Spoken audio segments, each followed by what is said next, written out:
to 11 a.m. Eastern. ACC Radio, Channel 371, and the SiriusXM app. You love listening to baseball. You love talking about baseball. You love yelling at your buddies about baseball because they love baseball, and so do we. That's why SiriusXM has the only channel on the radio dedicated to baseball 24/7. It's MLB Network Radio, SiriusXM Channel 89. News, opinions, passionate baseball talk from former players and GMs, plus interviews with players, managers, and executives, and much, much, much more. If you can hear me right now, you've got MLB Network Radio, SiriusXM Channel 89, and on the SiriusXM app. Fantasy Sports Radio is helping you win whichever fantasy sport you play. Right now on Channel 87 and on the all-new SiriusXM app. Way back! Way gone! Is Toronto Blue Jays baseball. Low rounding and heading for second to throw. In time! On the Sportsnet Radio Network. Berrios on the bump. The Blue Jays right-hander takes the mound today looking for a good end to a tough month of May. Berrios has some extra juice involved in this matchup, too. His brother-in-law, Javier Baez, is in the lineup for the Tigers. Toronto and Detroit break the deadlock this afternoon in a 1-1 series. Hi, everyone. Hope you're staying dry on this rainy Saturday. I'm Ben Schulman alongside Chris LaRue. Show Ali is our host, Nick Blackmore is our producer, and Tom Young is our technical director. Toronto Blue Jays baseball is brought to you by the local family-owned Crown Rust Control Centers in Hensel and Lambton Shores. Protect your vehicle from rust today. Find your local family-owned Crown at crown.com. Canada's #1 rust protection. In March, April, no one was better than Jose Berrios and his 1.5 earned run average. However, April dominance has brought May struggles. The right-hander has an ERA over 7 this month. He tries to get back on track against a former AL Central rival he's beat 7 times in his career. On the other side, Reese Olson gets the start. Standings, lineups, and first pitch are coming up next. You're listening to Blue Jays baseball streaming on the Sportsnet app, sportsnet.ca, and across the Sportsnet Radio Network. At Crown Rust Control Center, protection runs deep because every Crown Rust Control Center is owned by a local family who cares beyond business. Your Crown Rust Control Center is 100% committed to their product, to you, to their community, which is your community. Protecting you and what matters to you is equally important as protecting your vehicle.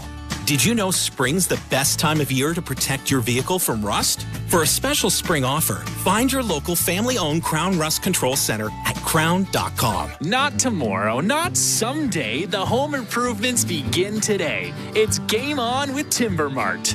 Build that deck, raise that fence, landscape till your property is beautiful. Don't pay for 12 months on the Timber Mart deferred payment program. Your locally owned, completely Canadian hub of building and renovation expertise. Get your Timber Mart credit card at participating locations and pay later. 12 months later. Conditions apply. Ask in store for details or apply at timbermart.ca. Bring excitement to your landscape with Proven Winners Color Choice shrubs. These flowering shrubs and evergreens have been trialed and tested by experts to make sure they look better and bloom better. So they're just as easy to care for as what's in your landscape now, but a whole lot more colorful and interesting. Look for Proven Winners Color Choice shrubs in the distinctive white container at your local garden center or learn more at provenwinnerscolorchoice.com. Don't miss a Manchester Derby edition of the FA Cup Final on SiriusXM FC. City meets United in a rematch of last year's final, with the Citizens pushing for another League Cup double. Haaland well inside the area and fires one into the left-hand corner. While the Red Devils are determined to finally topple their noisy neighbours. Bruno Fernandes who spots the keeper on his line. What a goal. And scores! Man City versus Man United in the FA Cup Final. Coverage begins Saturday at 10 Eastern on SiriusXM FC 157 and the SiriusXM app.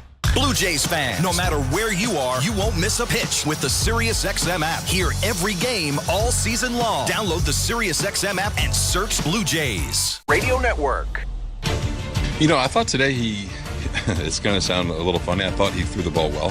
He had a really good slider. He had good fastball early. We talked before about his changeup being important today, and 2 were hit for home runs that he left up in the zone.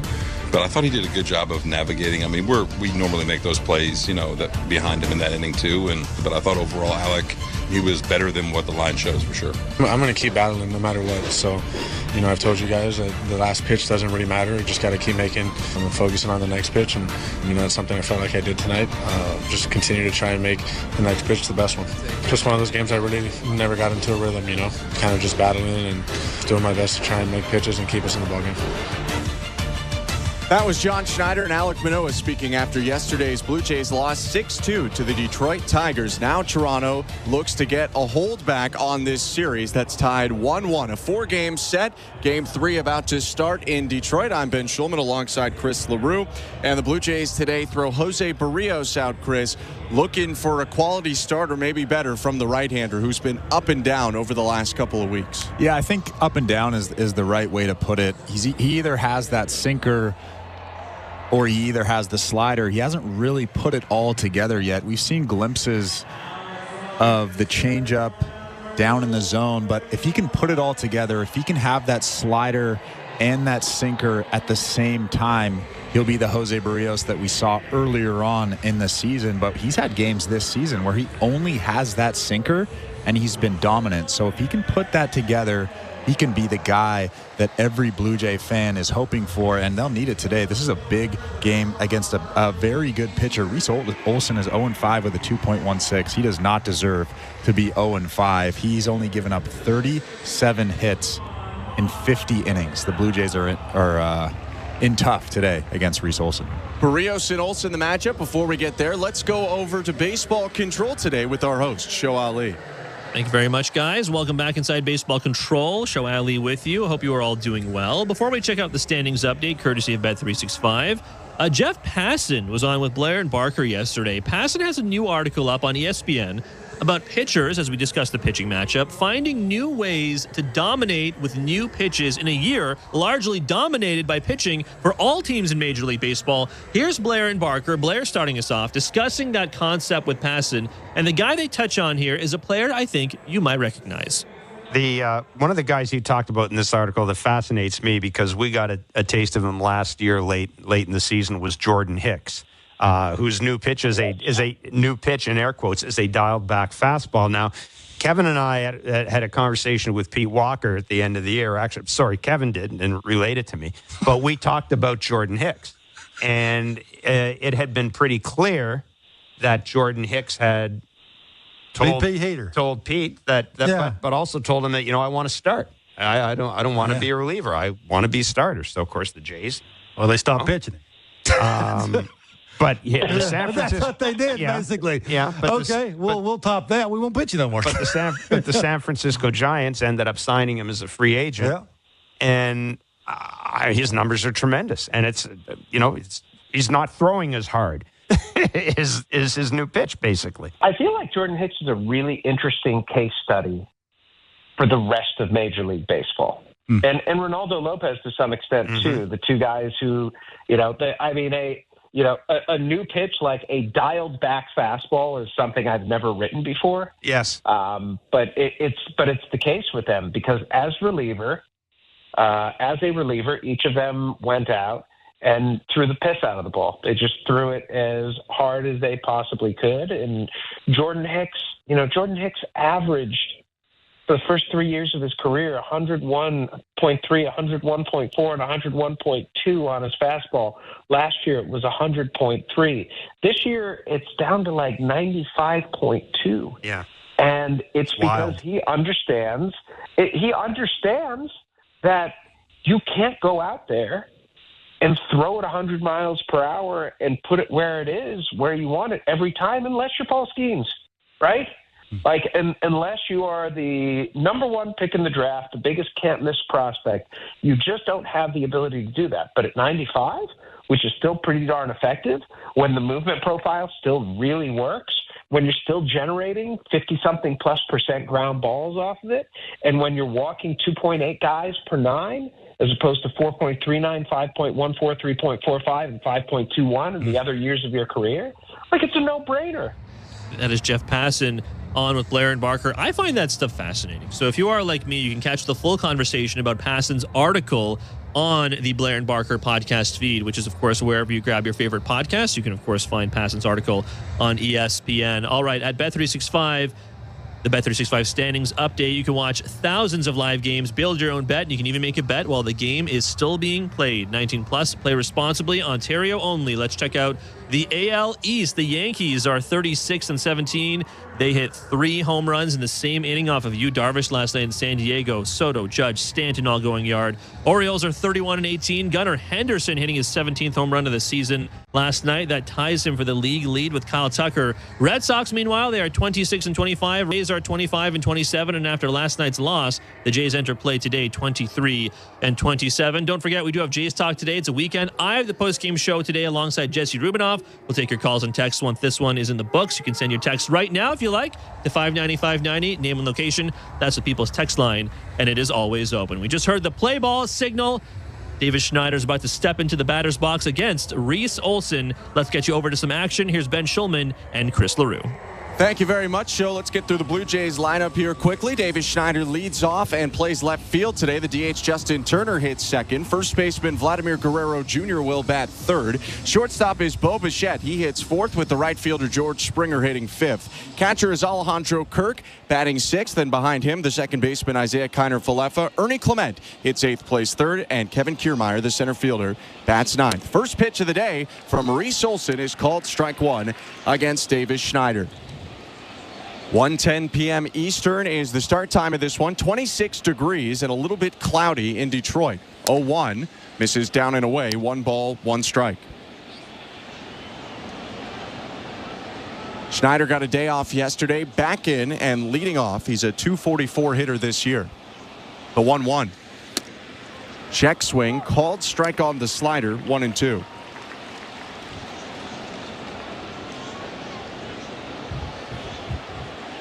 Olson, a 6'1" right-hander, winds, offers, and misses outside with the heater. 2 balls, 2 strikes. 10th start of the season for Olson, and hard to find unluckier guys than him around Major League Baseball. 2-2. Down and away, ball 3. 0-5 record despite his 2.16 ERA. He has struck out 43, walked 16 in 50 innings pitched. Full count against Schneider to start the game. The payoff pitch. Called strike 3. A fastball on the outside edge. Freezes Schneider. There's 1 down. And you can see right away that Reese Olson uses all of his pitches. He freezes Davis Schneider there with a good sinker at the top of the strike zone at 94 miles an hour. He's going to be a tough one all day long. 4-seamer, slider, change, sinker, and curve for Olson. 1 out. Here's Justin Turner, the DH. Right on right pitch. Fastball zips in for strike 1. Turner hitting .231 this year, 9 doubles and 4 homers. 0-1. Down and away. For Reese Olson, he's a lot of sinker slider to righties. Will throw the occasional right on right change. Gets a little bit more into his mix against left-handed hitters. 1-1. Lifted down the right field line and playable for the right fielder Kerry Carpenter. Angling toward foul territory, makes the catch. 2 outs. Yeah, Reese Olson has a 54.6 ground ball percentage. That's near the top of all pitchers in Major League Baseball. So it's pretty rare that he gives up a fly ball. Gives up a fly ball there to Justin Turner, but you'll probably see a lot of ground balls today. Vladimir Guerrero Jr. to hit for the Blue Jays. No score, nobody on, top of the first. Blue Jays in the road Grays today. Tigers in their City Connect. First pitch inside to Guerrero, 1-0. The first inning is brought to you by Armstrong Bird Food. Bring nature to your backyard with Armstrong, feeding Blue Jays since 1986. Visit ArmstrongBirdFood.com. 1-0 pitch down and away. 2 balls, no strikes.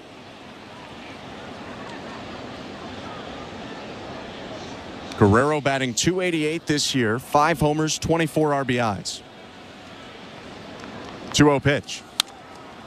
Swing and a fly ball behind the plate, foul, 2-1.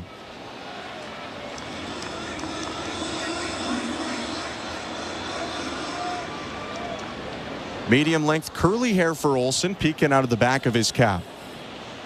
A deep breath from the righty. He steps to the side and delivers. Called strike on the outside edge, a sinker at 95, and it's 2-2. Vlad nodding his head. That was a great pitch. Started off the plate and just came back over the outside third. You know, if Vlad's nodding his head like that, you know it's a good pitch.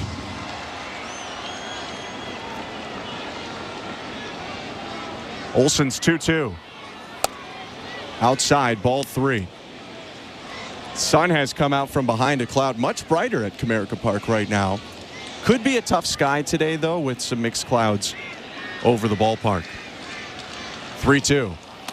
Down and away, ball 4. It skips to the backstop, and Vladdy will run over to first base just in case. He's going to stay there, but it's a 2-out walk. Yeah, good eye from Vlad. He knows Bo is hot. He doesn't have to do too much. That's the great thing about Vlad right now. He's not trying to do too much. When you have protection behind you, when you have a guy behind you like Bo Bichette, who is seeing the ball very well, who is getting base hits, you can take your walk and you can let Bo Bichette do the work. Bichette with 2 hits yesterday, 5 overall in the series. First pitch. Swing and a ground ball hit to short, picked up by Baez, who flips over to second and ends the inning. No runs, no hits, 1 left for the Blue Jays in the top of the first. Jose Berrios on the mound next. You're listening to Blue Jays Baseball, brought to you by your local family-owned Crown Rust Control Center, streaming at sportsnet.ca and the Sportsnet Radio Network.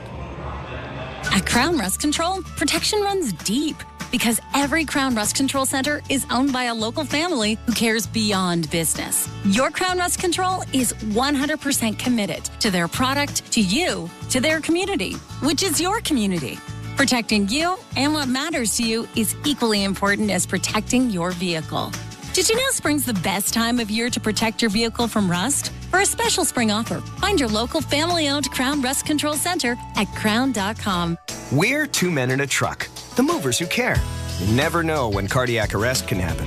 That's why each and every one of our trucks carries a life-saving Mikey defibrillator as part of our Mikey on Board program. Whether we're on the highway or in front of your house, we're prepared to help anyone whose heart may skip a beat. The Mikey Network has saved many lives, making Mikey's accessible to the public. And now they're on board our trucks. We're 2 men in a truck. 2 men and a truck, the movers who care. At Bet365, we don't do ordinary. That's why we introduced in-game betting. Because when the game starts, the action doesn't stop. With in-game betting, you can wager on game props, player props, totals, and the money line. And remember, in-game, you can track your same-day parlay with the option to cash out. Check out in-game betting and find out why. It's never ordinary at Bet365. Must be 19 years or older. Ontario only. Please play responsibly. If you or someone you know has concerns about gambling, visit connexontario.ca. This is Toronto Blue Jays baseball. That ball is gone. 3rd home run in 4 batters for the Blue Jays. On Sportsnet 590 The Fan and the Sportsnet Radio Network. Welcome to the Timber Mart broadcast booth. I'm Ben Schulman alongside Chris LaRue. Jose Berrios drawn on the back of the mound, picks up the rosin bag and now steps on the rubber for the bottom of the first inning. No score, Blue Jays and Tigers. 29-year-old Berrios about to make his 11th start of the year, and we're going to start with Berrios in an advantage. A pitch clock violation on Wenzel Perez, the leadoff hitter for the Tigers. Berrios now with a breath and the 0-1. Outside, 1 ball, 1 strike. 5-3 record for Jose Berrios this year, 2.98 ERA. The 1-1. Swing and a miss on a slurve at the back ankle. 1 ball and 2 strikes.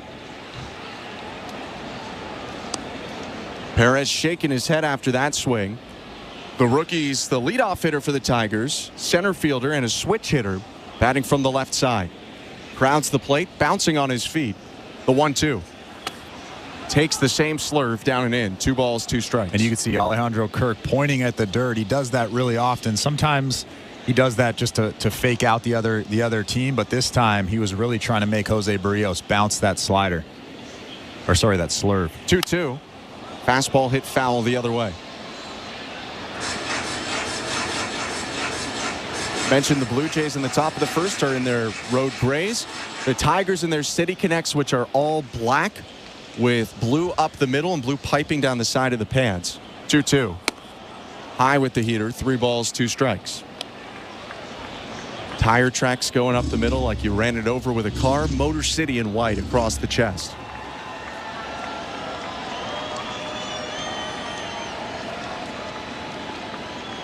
Three-two pitch. Fastball popped up behind the plate and into the seats. Kirk gave it a look, but he'll turn back to the plate, and Berrios has a new baseball from the home plate umpire today, Roberto Ortiz. Alfonso Marquez at first, Lance Barrett umpires second, and Mark Ripperger at third.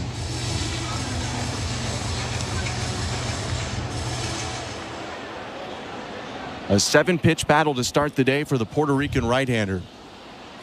He's in the set. And the 3-2. Fastball, got him. Painted it on the inside edge. Beautiful pitch from Berrios for the first strikeout of the day. Yeah, that's nasty stuff right there. Alejandro set up in off the plate, and Berrios just lets that sinker work. Starts it front hip right at Perez, and it breaks over the black for strikeout number 1 for Jose Berrios. So 1 out, nobody on. Riley Green up, the left-handed hitting outfielder. First pitch is outside, ball 1. The bearded left fielder Green is a .235 hitter this year, team leading 9 home runs. 1-0. Called strike with a changeup.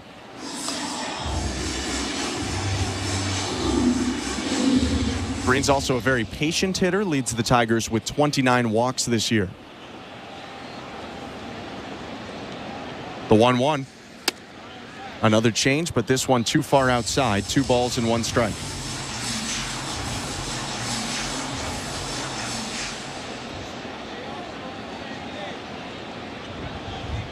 Berrios staring down at the rubber, looks to the plate, kicks and releases. Swing and a miss. Challenge fastball down the middle, and Green had a big hack through it. 2-2. Yeah, that fastball had just enough movement on it to miss the barrel of Riley Green, but that is a challenge pitch right down the middle. Evens up the count at 2-2. Kirk sets up outside. 2-2 is a slurve rolled over to second, picked up there by IKF. His throw on to first in time. 2 outs. Well, it might be early in this ball game, but everything is working for Jose Berrios. The slurve, the changeup, that sinker is moving all over the place. You could tell from the swings of these Detroit hitters, specifically Riley Green, that they're going to have a tough day.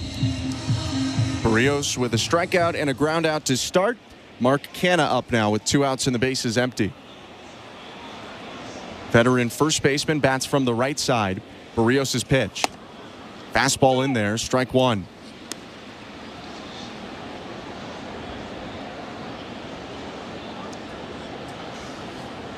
Sun pouring over the field right now. Canha with some eye black to keep it out of his eyes. Here's the 0-1. Slurve hit well. Left field on a line and down, rolling toward the track. Schneider picks it up on the warning track. Canha will jog into second with a 2-out double. Well, Alejandro Kirk was set up on the outside part of the plate, and Jose Berrios just left that slurve kind of over the middle. Wasn't a terrible pitch. Had good movement on it.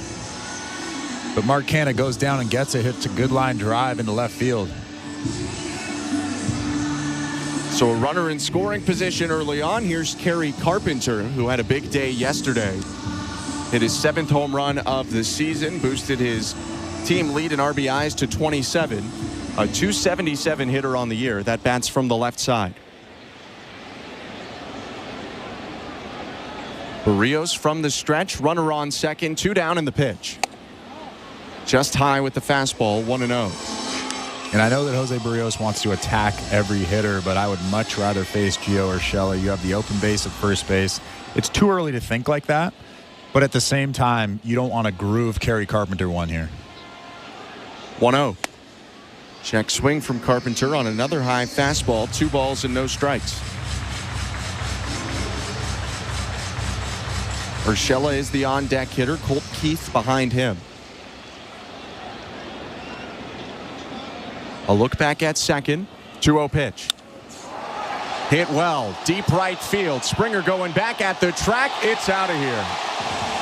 Homers on back-to-back days for Kerry Carpenter, and the Tigers have a 2-0 first inning lead. Pitch selection actually wasn't bad. It was a It was a changeup. Alejandro Kirk was set up down and away. But Jose Berrios left that changeup middle, and Kerry Carpenter loves that pitch. Any left-handed hitter loves a middle changeup. And he drills it to right field. Carpenter has hit changeups out of the yard 2 days in a row. And it's the Tigers who strike first. Berrios trying to get out of the first inning now. After 2 runs allowed, he'll face Gio Urshela with the bases empty. 2-0 Detroit, bottom of 1. First pitch heater to Urshela, strike 1.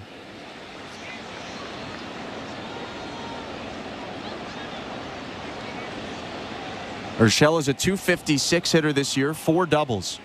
0-1. Called strike 2.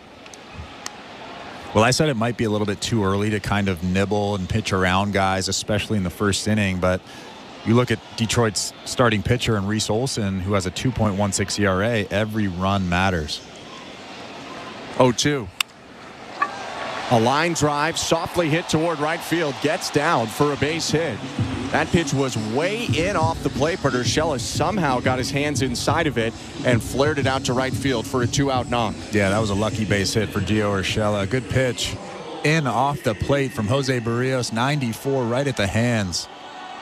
And Gio Urshela just muscles it into right field. Tough luck for Jose Berrios. Urshela catching up with Guerrero at first. Tigers up 2-0, 2 outs, and the left-handed hitting DH Colt Keith is up. Infield shifts him to the pull. Bichette up the middle. First pitch. Slurve outside, 1-0. It was a clean bottom of the first to start. A strikeout and a ground out. But 3 straight hits, including a 2-run homer, have Berrios on his 22nd pitch right now. It's a slurve for strike 1.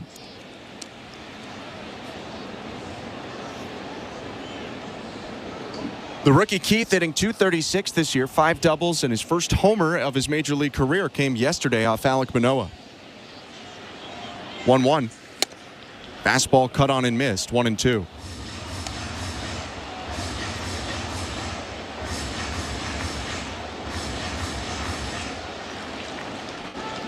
Royal blue sleeve poking out of the black jersey for Colt Keith on his right arm, bare left arm. 1-2 pitch. Fastball, swing and a miss again. Strike 3. Berrios strikes out 2, but gives up 2 runs on 3 hits. The Kerry Carpenter homer has Detroit up 2-0 after an inning. You're listening to Blue Jays Baseball, brought to you by your local family-owned Crown Rust Control Center, streaming at sportsnet.ca and the Sportsnet Radio Network. Up front tonight, the breaking news. Get closer to what's happening right now with the Sirius XM News channels. Campuses across the country, we have seen marches. From cable news to business. And so the markets need to be prepared. And international. Tensions are running high as Russia. The Sirius XM News channels, starting at channel 112 and on the new Sirius XM app. Tell your friends and family. Sirius XM radios are on free now through June 3rd.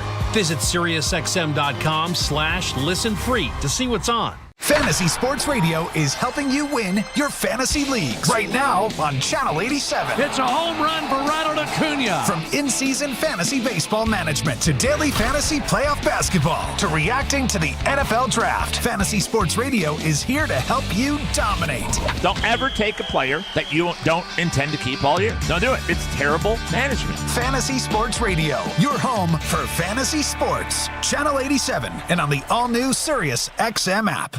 The NASCAR Cup Series is on Sirius XM. We're back on the track Sunday, 5 p.m. Eastern. It's the Coca-Cola 600 from Charlotte Motor Speedway. Checker fly, baby. Yeah. On Sirius XM NASCAR Radio Channel 90 in the car and on the all-new Sirius XM app. Get closer to everything that moves you wherever you are with the Sirius XM app. Let's make some smoke and drink some beer. Yeah. 24/7, 365 coverage of all things NASCAR. All things NASCAR happens exclusively on Sirius XM NASCAR Radio, Channel 90. Radio Network. It's the second inning presented by Bet365. Download the Bet365 app for today's baseball odds and find out why it's never ordinary at Bet365. 19 plus, play responsibly. Ontario only. Reese Olson starts George Springer with a strike, and we're underway in the second. 2-0 for the Tigers. I'm Ben Schulman alongside Chris LaRue. 0-1 pitch. Springer bounces it up the middle, stabbed by Olsen, the pitcher. Jogs toward first, underhands it over, and there's one out.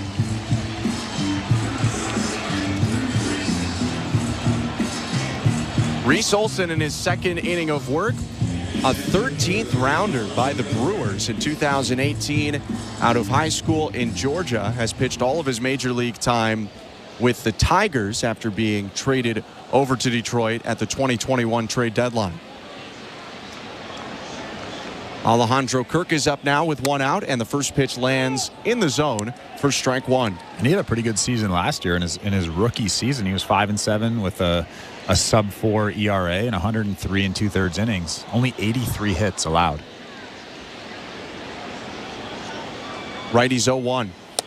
Kirk takes it outside. 1 ball, 1 strike.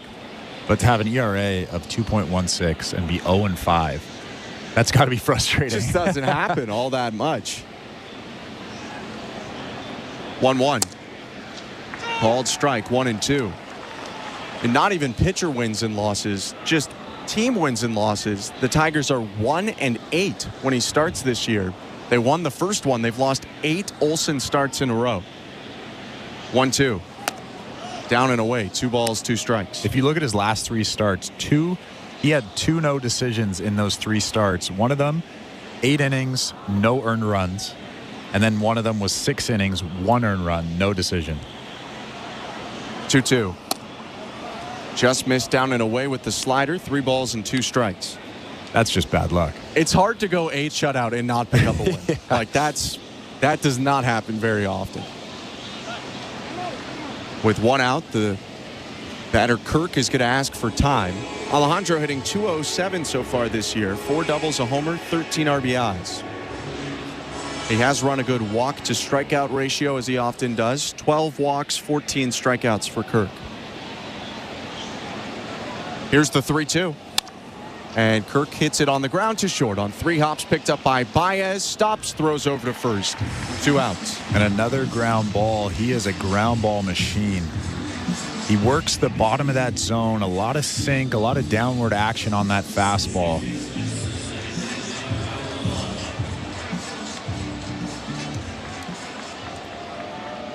Forced 3 groundouts already by the Blue Jays today in 6 batters. 2 outs in the top of the second. Isaiah Kiner-Falefa with the sunglasses on bats from the right side. First pitch. Bounced it down and away, 1-0. One odd thing about Olsen is he's almost got switch splits. Well, he does have switch splits. Righties hit better against him this year than lefties.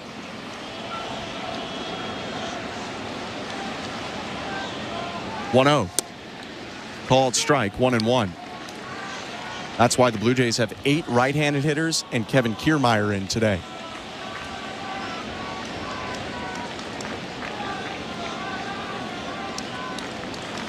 (1-1) pitch yanked down and away. 2 balls and 1 strike. On the season, right-handed hitters bat .296 against Olsen, although not a lot of power. Left-handed hitters batting .131. 2-1 pitch. Kiner-Falefa hits it in the air, foul down the right field line. It's 2-2.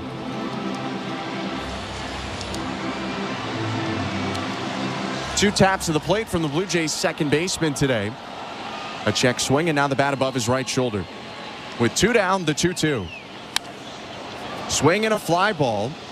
Deep left center field. Green has a beat on it. He's called off by Perez, the center fielder, who makes the catch in front of the track and ends the inning. 1-2-3. The Blue Jays go down in the top of the second. 2-0 Tigers, middle of 2. You're listening to Blue Jays Baseball, brought to you by your local family-owned Crown Rust Control Center, streaming at sportsnet.ca and the Sportsnet Radio Network.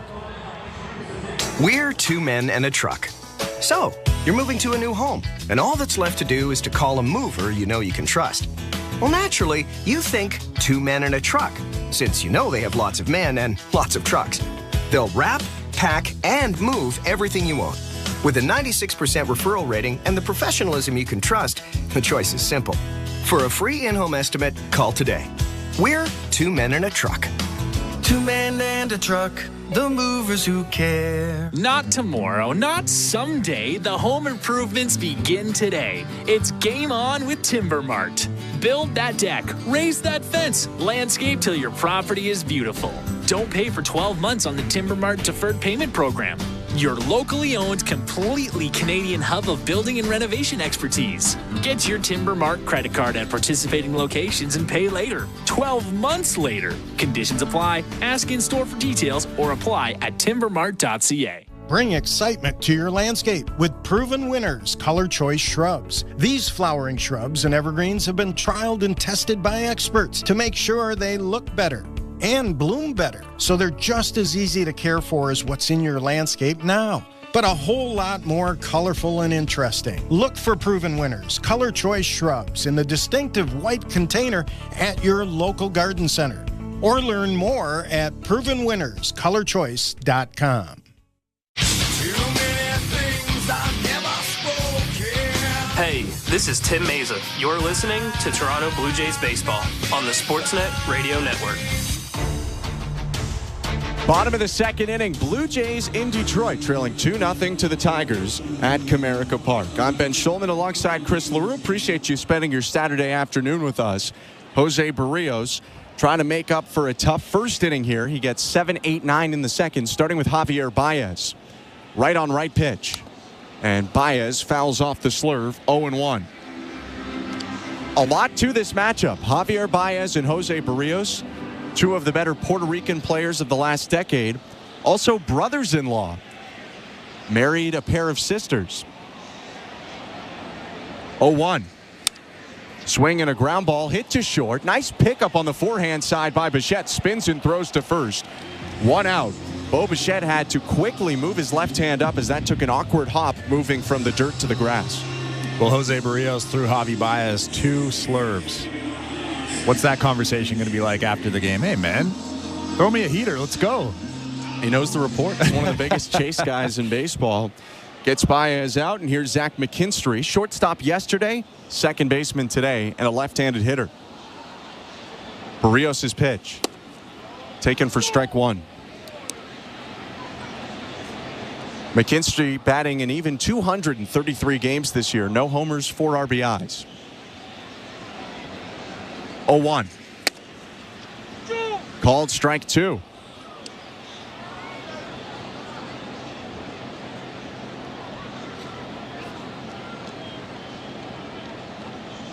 Slight waggle of the bat for McKinstry, who stands tall. Kirk sets up in. 0-2 fastball. Got him. Strike 3 looking. That front hip sinker works again. 3 strikeouts today for Berrios and 2 down in the bottom of the second. That is nasty. That thing actually started right at the hip of McKinstry and then broke back over the black. Alejandro was set up off the plate. That's how much that thing moved. It was almost set up behind McKinstry. Here's Jake Rogers now. Thick mustached catcher with 2 outs. Nobody on, 2-0 Tigers. Bottom of the second. First pitch is popped up. Middle of the diamond, Guerrero and the rest of the infield approaching the mound. IKF makes the call. The second baseman makes the catch. And that's it for the bottom of the second inning. Much cleaner for Berrios, who sets down the Tigers 1-2-3. 2-0 Detroit, headed to the third. You're listening to Blue Jays Baseball, brought to you by your local family-owned Crown Rust Control Center, streaming at sportsnet.ca and the Sportsnet Radio Network. At Crown Rust Control Center, protection runs deep because every Crown Rust Control Center is owned by a local family who cares beyond business. Your Crown Rust Control Center is 100% committed to their product, to you, to their community, which is your community. Protecting you and what matters to you is equally important as protecting your vehicle. Did you know spring's the best time of year to protect your vehicle from rust? For a special spring offer, find your local family-owned Crown Rust Control Center at crown.com. Which Looney Dogger are you? The fork and knifer, splatterer, condiment queen, or Big Dipper? This season at Rogers Center, every Tuesday home game is Looney Dogs Night, presented by Schneider's. You will have the opportunity to purchase $1 hot dogs from various concession stands around the stadium. Then show the world your Looney Dog style. Because whether you're the mustard maven or ketchup king, no Blue Jays game is complete without hot dogs. So don't miss out on this deal. Looney Dogs Night, presented by Schneider's, every Tuesday home game. At Bet365, we don't do ordinary. That's why we introduced in-game betting, because when the game starts, the action doesn't stop. With in-game betting, you can wager on game props, player props, totals, and the money line. And remember, in-game, you can track your same-day parlay with the option to cash out. Check out in-game betting and find out why. It's never ordinary at Bet365. Must be 19 years or older. Ontario only. Please play responsibly. If you or someone you know has concerns about gambling, visit connexontario.ca. This is Toronto Blue Jays baseball. Fastball painted at the bottom of the zone, and that's back-to-back strikeouts. On Sportsnet 590 The Fan and the Sportsnet Radio Network. It's the third inning, brought to you by the local family-owned Crown Rust Control Centers in Hensel and Lambton Shores. Protect your vehicle from rust today. Find your local family-owned Crown at crown.com, Canada's #1 rust protection. Called first strike against Ernie Clement. The top of the third inning has started, with Clement leading off against Reese Olson. So right-on-right matchup, the 0-1. Clement lifts a breaking ball to shallow center. Perez coming in, makes the call and the catch. 1 out. I'm Ben Schulman alongside Chris LaRue. Reese Olson about to face his 9th batter of the day. He's only allowed one Blue Jay to reach base so far today. It was Vladimir Guerrero Jr. with a walk in the first. Shade now sweeping over the field from the back of the plate going into center field. And here's the pitch to Kevin Kiermaier. Swing and a miss on the slider, strike one.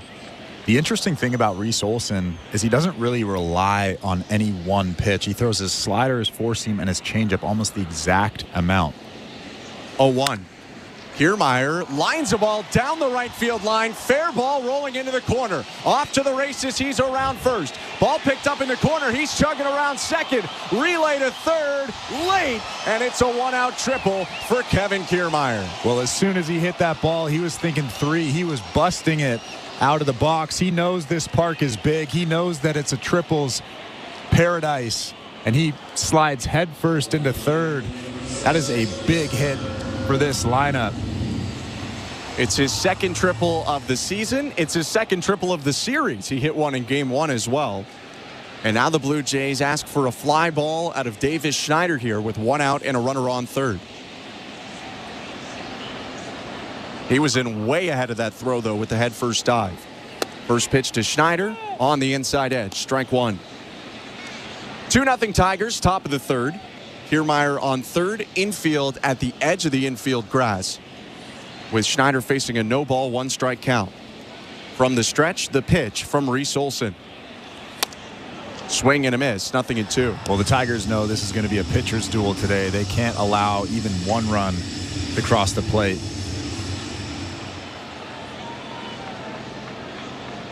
"20 RBIs this year for Davis Schneider, has matched his total from last season with his pinch hit RBI single yesterday." 0-2. Hit it on the ground and fouled down the left field line. And if you're Davis Schneider, you have to shorten up. You have to get the bat to the baseball. Give Kevin Kiermaier any kind of chance to score. There's a chance with 1 out. It's a contact play with the speed of Kiermaier, but the infield is in. 0-2. Swing and a miss, strike 3. Chased a changeup down and away, and there are 2 down. And that's just a disappointing swing. You have to shorten up. It didn't really look like he shortened up there. A wild swing, kind of whiffs at it. You could tell he's disappointed in himself. He's trying to do too much. Just get that run across. That's all you have to do. You give yourself up in that situation. Now Justin Turner at the plate with 2 out. Runner on third. 2-0 Tigers, top of the third. The pitch. In the zone, strike one. Turner has 17 RBIs this season.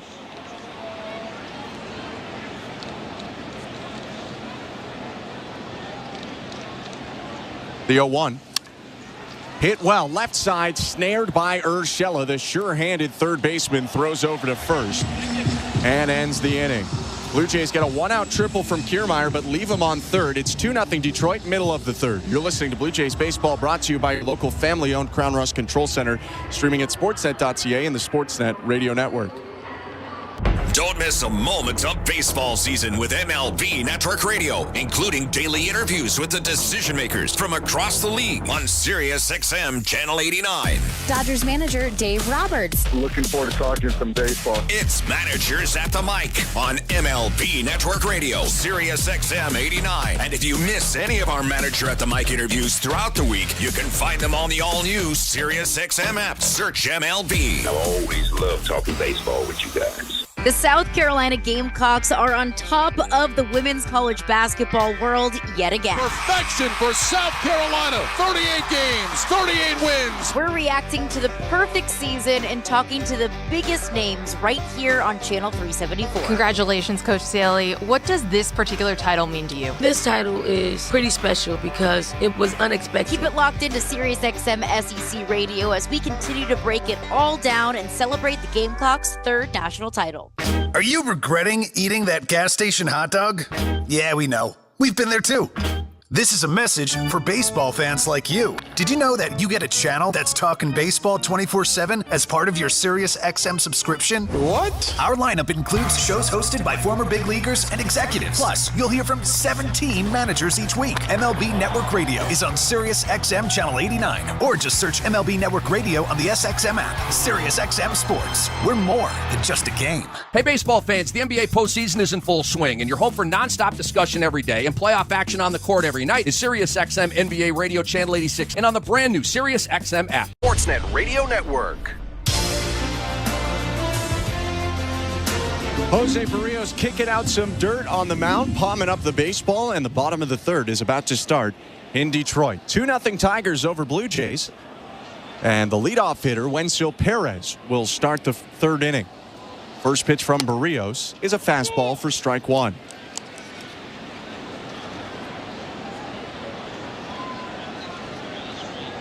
Perez, Riley Green, and Mark Canha to hit this inning for Detroit.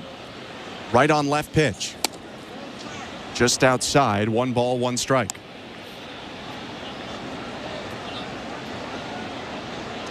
Bit of fluctuation in velocity early on for Berrios. First fastball was 91. That one was 95.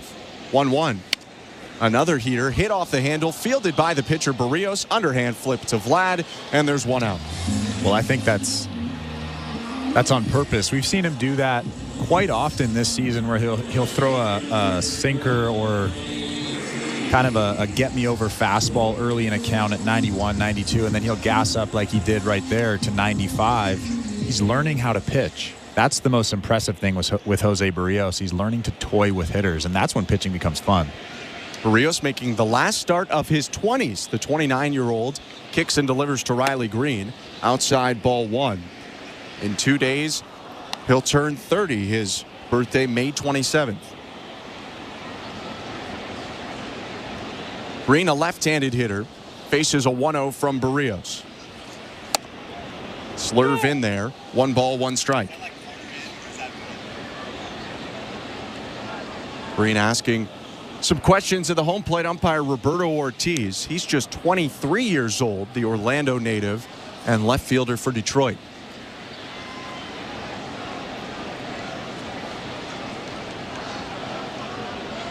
One. Swing and a miss. 1-2. Last time Riley Green was up, they buried that slider, and then they came back with a heater down the middle. They might do the opposite here, throwing that heater down the middle and then burying that back foot slider. Got Green to bounce out to second the first time.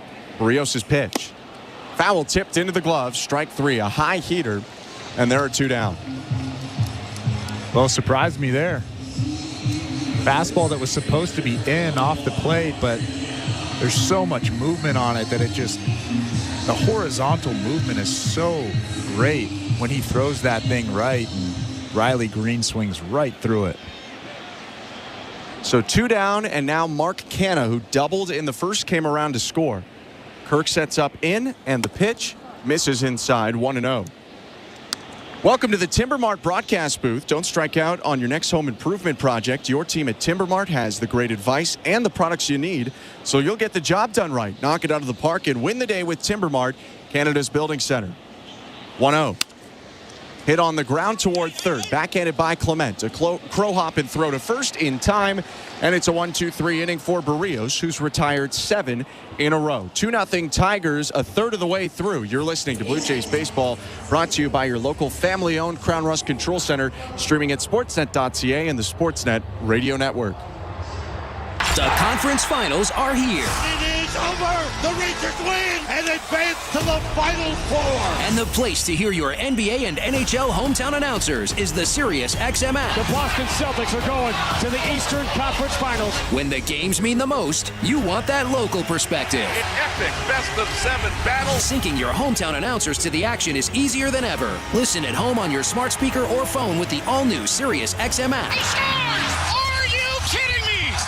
Each night after the horn sounds, NBA Radio has you covered with the best analysis of all the games. When healthy, they check a lot of boxes. We'll break down the playoff action. Tatum saw it coming, picked it up, drives in, and throws it down with 2 hands. And take you inside the locker room to hear from the players and coaches. It seemed like we had a lot of guys that were getting banged up, but we were able to get the job done. Hear the NBA Radio Playoffs postgame show every night throughout the postseason on NBA Radio Channel 86 and the all-new SiriusXM app. There is no competition in soccer quite like the UEFA Champions League.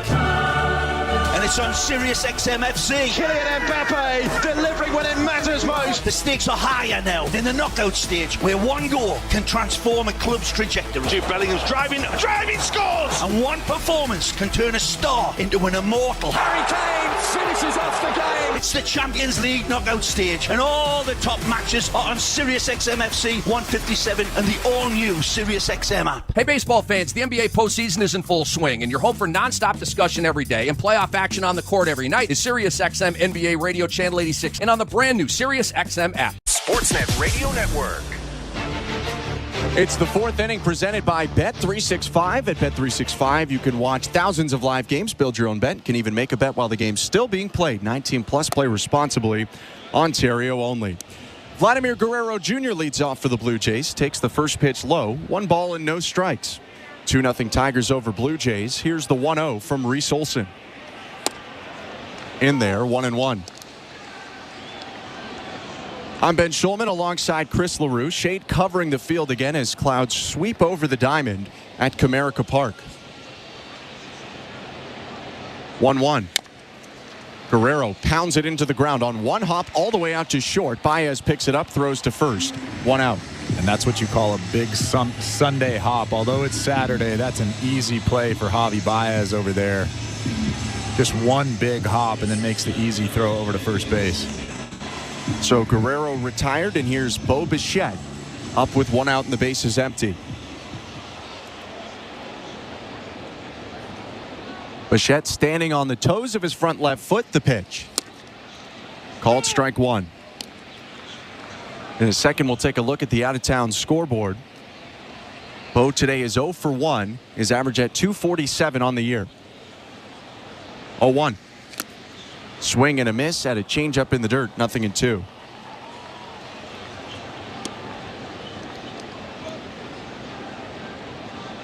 Over the last 14 games, Bichette's raised his average 60 points, has hit .389 in that span. 0-2 from Olson. And Bo reaches down and flares the ball to right field. Hangs up, though, for Carpenter, who angles toward the line. There are 2 outs. Let's go to the out-of-town scoreboard, brought to you by St. Louis Bar and Grill. Devilishly good since Toronto first raised the trophy in '92. Join them for wings, ribs, beer, cocktails, and catch every plate at your local St. Louis Bar and Grill. Download the app or visit stlouiswings.com for more details. Always devilishly good.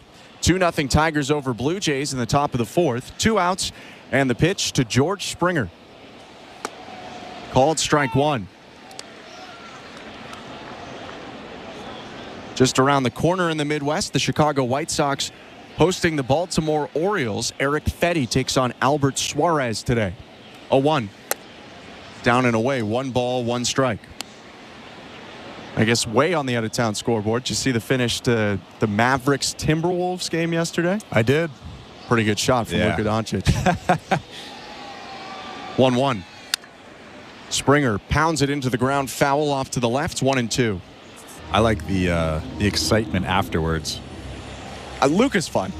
He's a fun guy to watch.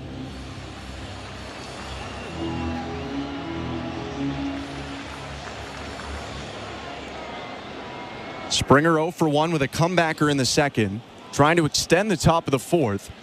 The 1-2 pitch. Missed down and away. 2 balls, 2 strikes.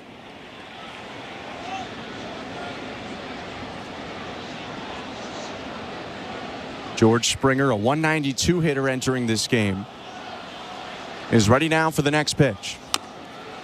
Bounces it softly to short, charging in Baez. Gloves, tosses over to first. It's in time, although a little bit high. And that will do it for the top of the fourth. Blue Jays go down 1-2-3 and trail 2-0. Jose Berrios back on the mound next. You're listening to Blue Jays Baseball, brought to you by your local family-owned Crown Rust Control Center. Streaming at sportsnet.ca and the Sportsnet Radio Network. Bring excitement to your landscape with Proven Winners Color Choice shrubs.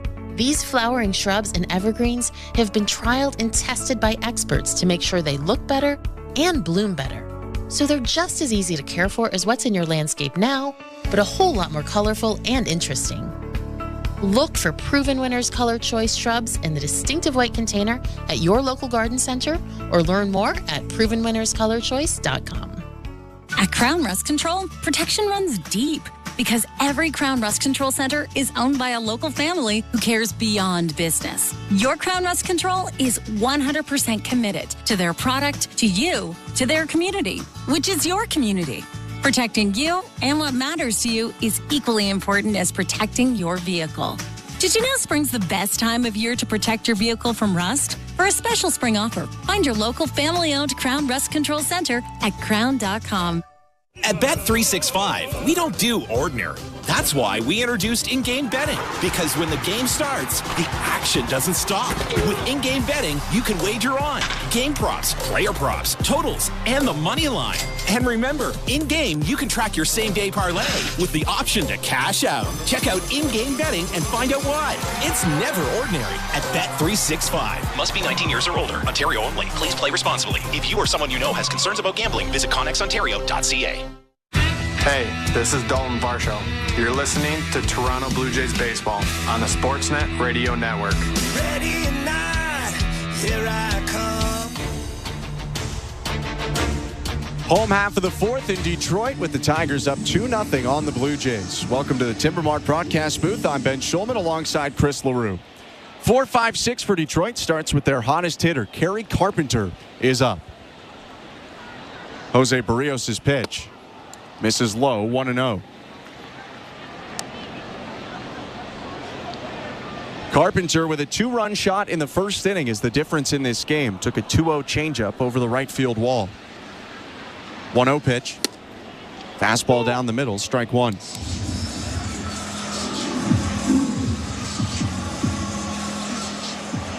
For Carpenter, it was his 9th extra base hit and 5th homer in 13 games, including today. 1-1. Low 2-1. And if they're going to throw a changeup here, they better execute it, because Kerry Carpenter has shown that he's very good at hitting those hanging changeups.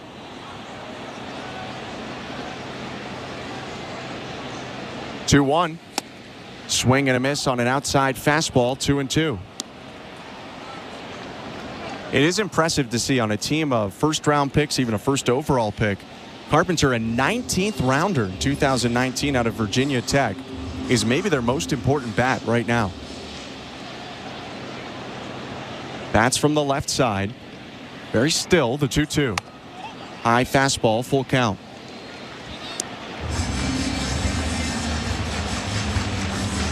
For Carpenter, he only spent 1 year at Virginia Tech, too. He was playing in community college before that at St. John's River State College in Florida.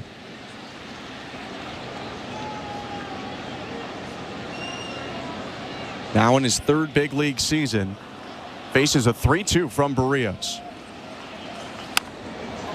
Slurve hit on the ground, diving stop by Guerrero, but it bounces off his glove, and it's a single for Carpenter.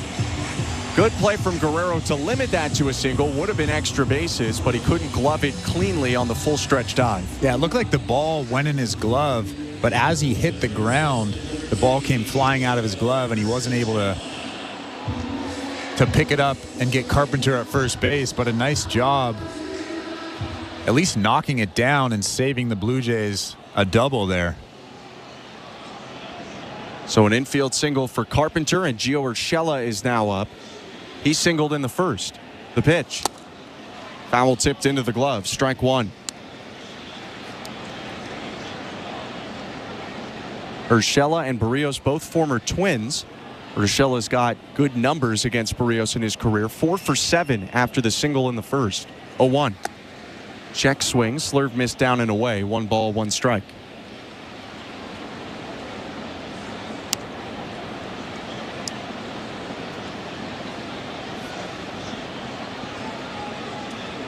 Urshela's on his 6th team of his major league career.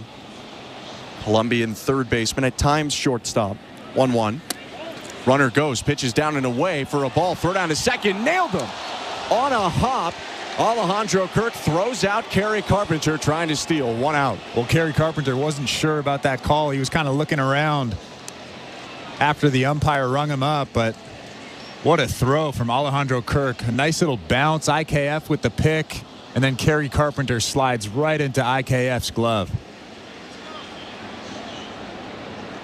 Kirk pounds his fist into the glove after fired up, erasing that leadoff single. No check from the Tigers, so 1 out and the base is empty. The 2-1, swing and a miss, 2-2. And that's a huge out, too. That's a guy standing on second base with nobody out. Almost a guaranteed run for the Detroit Tigers if they don't get him there. Kirk has now thrown out 9 runners this inning in 25 tries, or this year, not this inning.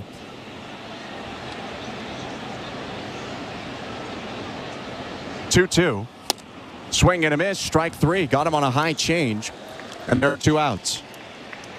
Probably not the location that Jose Berrios wanted, but it looked like a fastball. Gio Urshela way out in front. He probably wanted that thing a little bit further down in the strike zone. That was a very hittable pitch. But again, if your arm action looks like a fastball, hitters can be out in front and swing and miss, just like Gio Urshela did.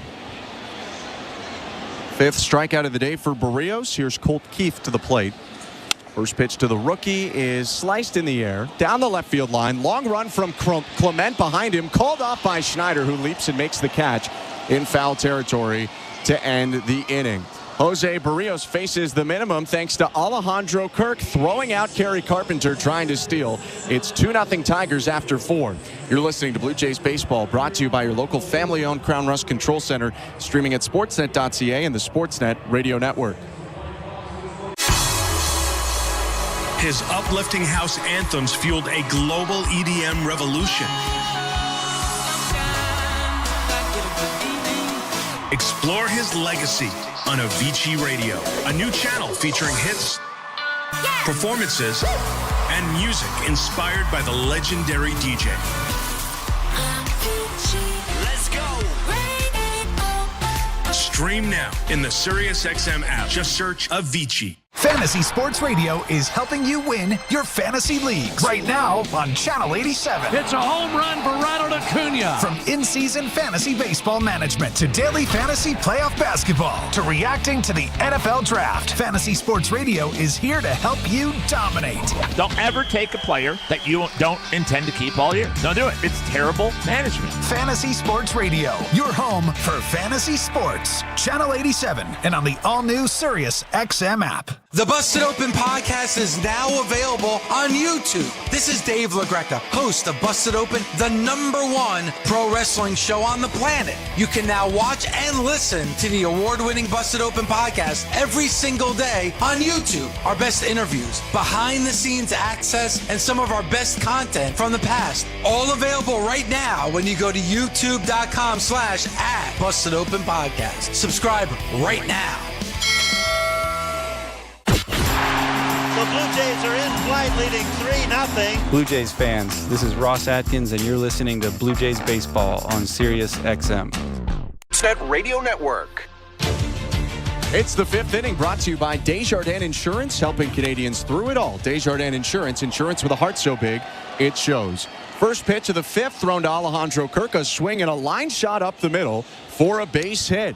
Just moments after Alejandro Kirk throws out a runner stealing, he comes up with the Blue Jays' second hit of the game, a leadoff single here to start the top of the 5th. Yeah, that's a big leadoff runner. Now let's see what IKF can do. Move the runner over. It's a big run standing on first base. 2-0 Tigers. And the pitch to Kiner Falefa. Shows bunt and puts it down in fair territory to third. Barehand try by Urshela, and he dropped it. Shortstop Baez goes to third to cover, but IKF safe at first on a bunt single. Kirk up to second and 2 on with nobody out. And I've been saying this all season long. It's not just about squaring and sacrificing yourself. It's about putting pressure on the defense. The Blue Jays put the pressure there. Gio Urshela has to come in, try to make a barehanded attempt at that bunt. He knows Gio can run, he knows IKF can run well, and he's trying to pick that ball with his bare hand quickly. And now the Blue Jays have runners up first and second. First pitch to Ernie Clement misses down and away, 1-0. Corners are in. I almost wonder if the Blue Jays think about doing it again. I think they should. Urshela in at third, Canna in at first, middle infield back. First and second, no outs. The pitch to Clement. Called strike. Olsen gets a call on a pitch low of the zone, 1-1. First time today that the Blue Jays have had multiple base runners against Olsen, and the second time they've had a runner in scoring position. 1-1. Clement lines a ball right field. It hangs up, caught by Carpenter, who sprints into it. Kirk will stay at second. There's 1 out. The thing that I don't love about not sacrificing there is look what just happened, right? And because Reese Olsen induces a ton of ground balls, it could have very easily been a ground ball double play. That's what I don't love about that. Kevin Kiermaier up to the plate. First and second, 1 out. 2-0 Tigers, top of the 5th. Kiermaier hooked a triple into the right field corner in the third. First pitch. Called strike 1.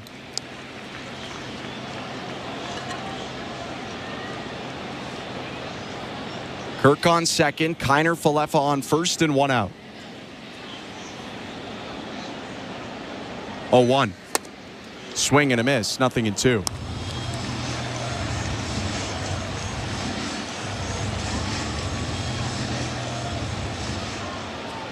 After the long-time Ray Kevin Kiermaier hits, we'll take a look at the St. Louis Bar and Grill out-of-town scoreboard. 0-2. High, 1 ball and 2 strikes.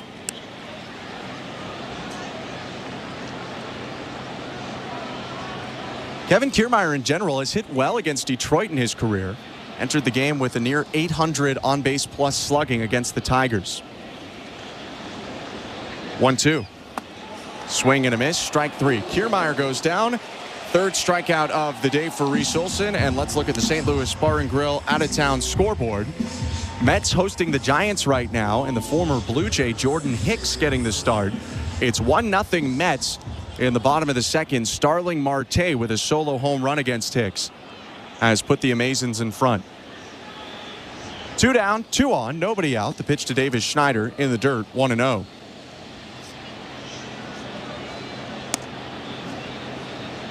Tough day for Schneider so far. 0 for 2 with a strikeout looking and a strikeout swinging.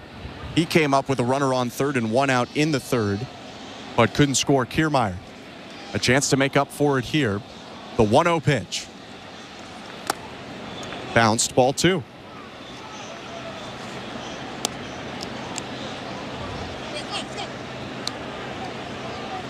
Kirk started this inning with a single up the middle. Then IKF with a sac bunt attempt reached on a single as Gio Urshela couldn't barehand and make the play. 2-0 offering. Schneider fouls it back into the leg of the catcher Jake Rogers. 2-1. And I bet David Schneider wants that pitch back. That was a 4-seamer right down the middle. He just missed it.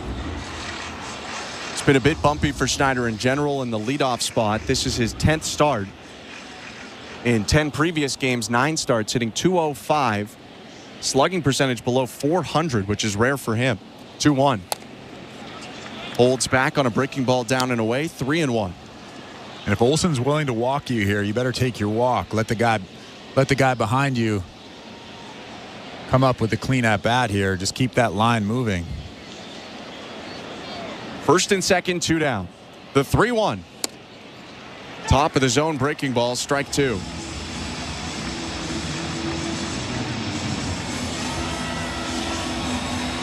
Runners will get a head start here with IKF on first and Kirk on second. 3-2 and 2 outs. 2-0 Tigers, top of the 5th.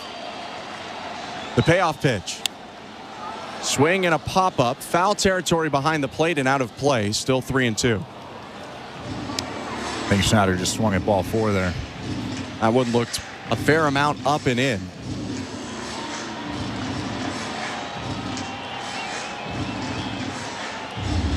Could be Justin Turner to hit next if Schneider reaches. Both runners back to their bags. They'll get the head start once again. Olsen kicks, delivers. And Schneider fouls back another pitch right at the top of the zone, a slider that he sends into the netting. Good job staying alive from Schneider, just getting a piece of that elevated slider there from Olsen. And remember, the more foul balls you have in an at-bat, you stay alive. Eventually, that pitcher's going to throw you a mistake. Let's see if he throws one right here.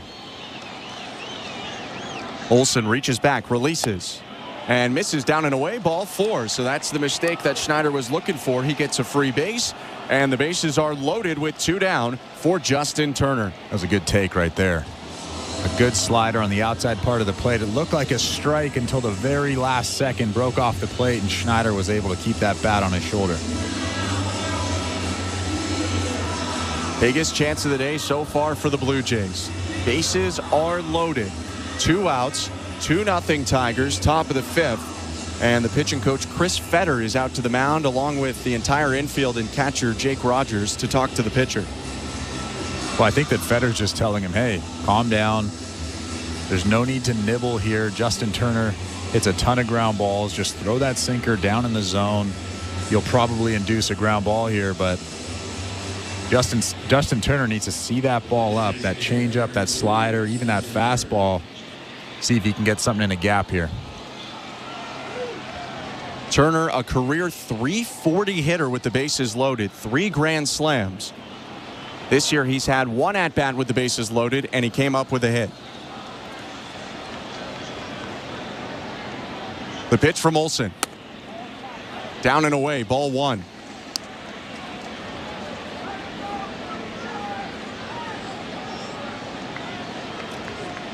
Blue Jays didn't score until the 9th inning yesterday, trying to get started earlier today.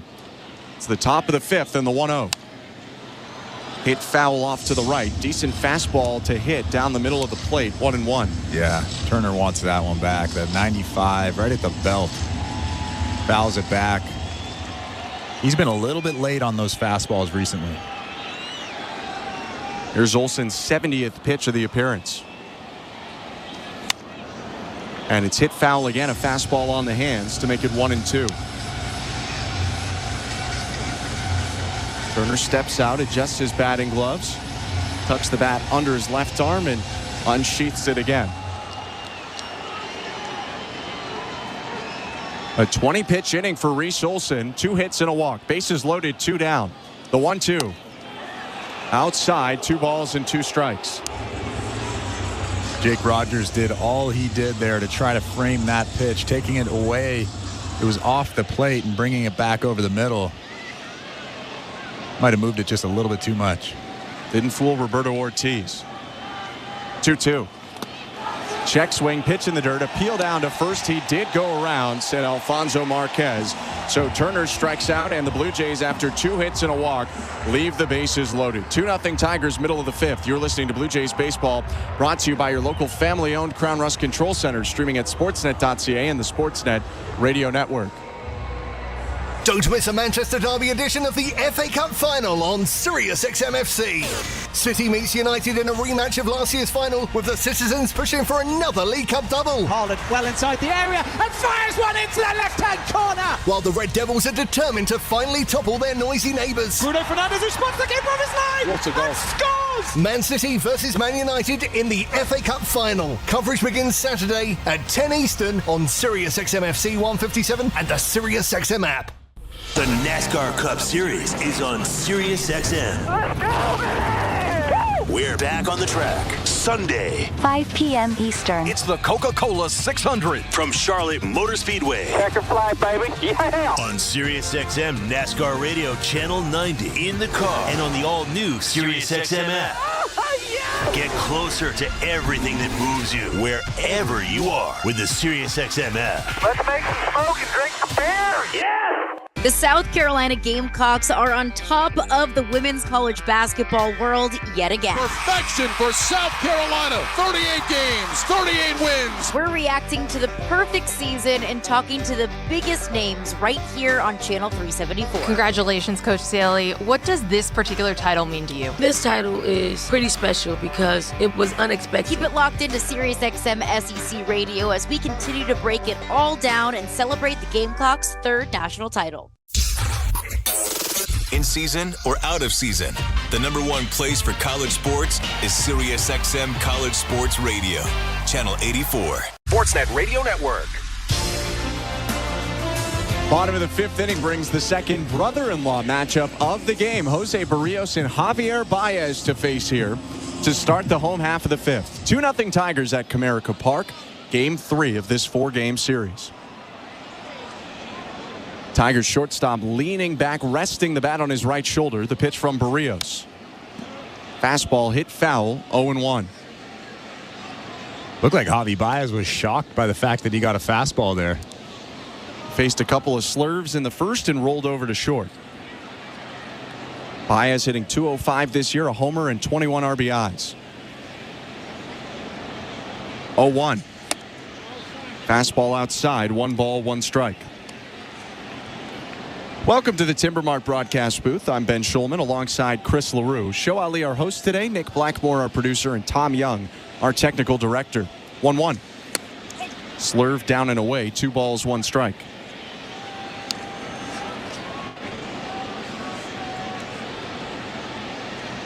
These two relatives have faced 8 times. Baez 1 for 8, although he homered off Berrios in Toronto in 2022. 2-1. Hit on the ground hard, dive at third, knocked down by Clement, scrambles, gets up, throws to first in time. Great recovery by Ernie Clement and a great stop to start that play. 1 down. Well, when that ball came out of Ernie Clement's glove, I didn't think he had a chance to throw out Baez. But he jumps up, scrambles to the baseball, and makes a perfect throw to Vlad at first base. What a play from Ernie. Beat Baez by maybe half a step, and there's 1 out.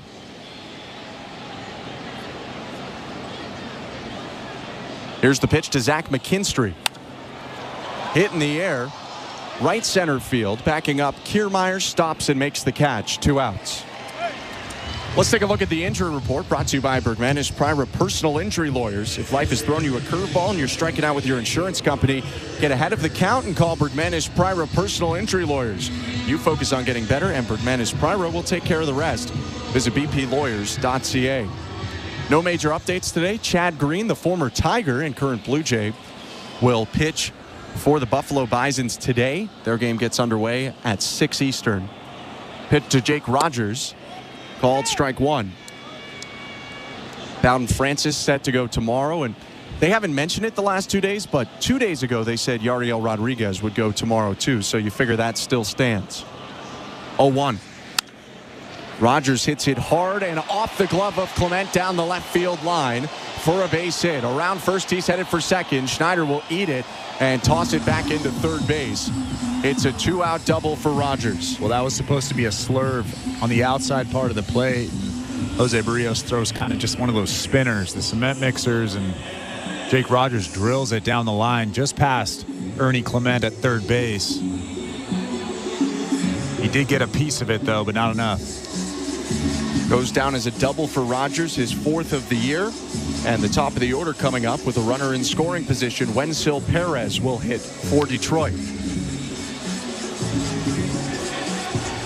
Berrios had faced the minimum since the 2nd inning, but that double will stop that unless he turns around and picks off Rogers. It's been a very efficient day for Jose Berrios, although he's given up 2 runs already. 58 pitches so far with 2 outs in the bottom of the 5th. Yeah, he's really only made 1 bad pitch, that changeup to Kerry Carpenter. They kind of hung over the middle of the plate. With 2 outs, the pitch to Perez. Slurve for strike 1.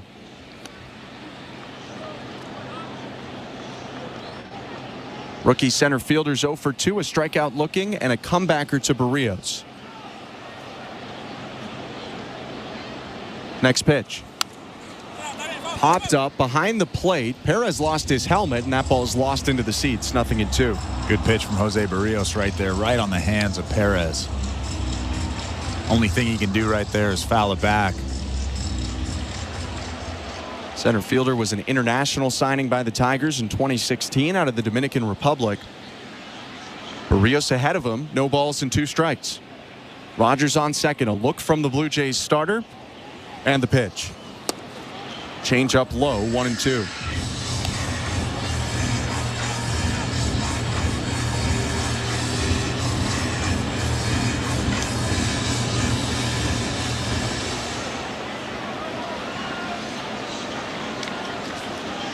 Perez, a .279 hitter, 4 doubles, 4 triples, 3 homers. 1-2. Is lined to the right side, caught by a leaping IKF at second, and that'll end the bottom of the 5th. A 2-out double, but nothing more. Berrios keeps it at 2-0 Tigers go into the 6th. You're listening to Blue Jays Baseball, brought to you by your local family-owned Crown Rust Control Center, streaming at sportsnet.ca and the Sportsnet Radio Network. We're 2 men in a truck, the movers who care. You never know when cardiac arrest can happen. That's why each and every one of our trucks carries a life-saving Mikey defibrillator as part of our Mikey on Board program. Whether we're on the highway or in front of your house, we're prepared to help anyone whose heart may skip a beat. The Mikey Network has saved many lives, making Mikey's accessible to the public. And now they're on board our trucks. We're 2 men in a truck. 2 men and a truck, the movers who care. Bring excitement to your landscape with proven winners, Color Choice Shrubs. These flowering shrubs and evergreens have been trialed and tested by experts to make sure they look better and bloom better, so they're just as easy to care for as what's in your landscape now, but a whole lot more colorful and interesting. Look for proven winners, Color Choice Shrubs, in the distinctive white container at your local garden center, or learn more at provenwinnerscolorchoice.com. The hardest work should lead to the best quality of life. If you're a skilled trades worker, you might not be feeling that way right now. But in Alberta, skilled trades workers can earn more, save more, and live more with better wages and a lower cost of living. Visit albertaiscalling.ca to learn more about the $5,000 moving bonus for the first 2,000 skilled trades workers who move to Alberta, stay for a year, and successfully apply. A message from the Government of Alberta. This is Toronto Blue Jays baseball. Kikuchi has struck out 4 of the last 6. On Sportsnet 590 The Fan and the Sportsnet Radio Network. It's the 6th inning, brought to you by Desjardins Insurance, helping Canadians through it all. Desjardins Insurance, insurance with a heart so big, it shows.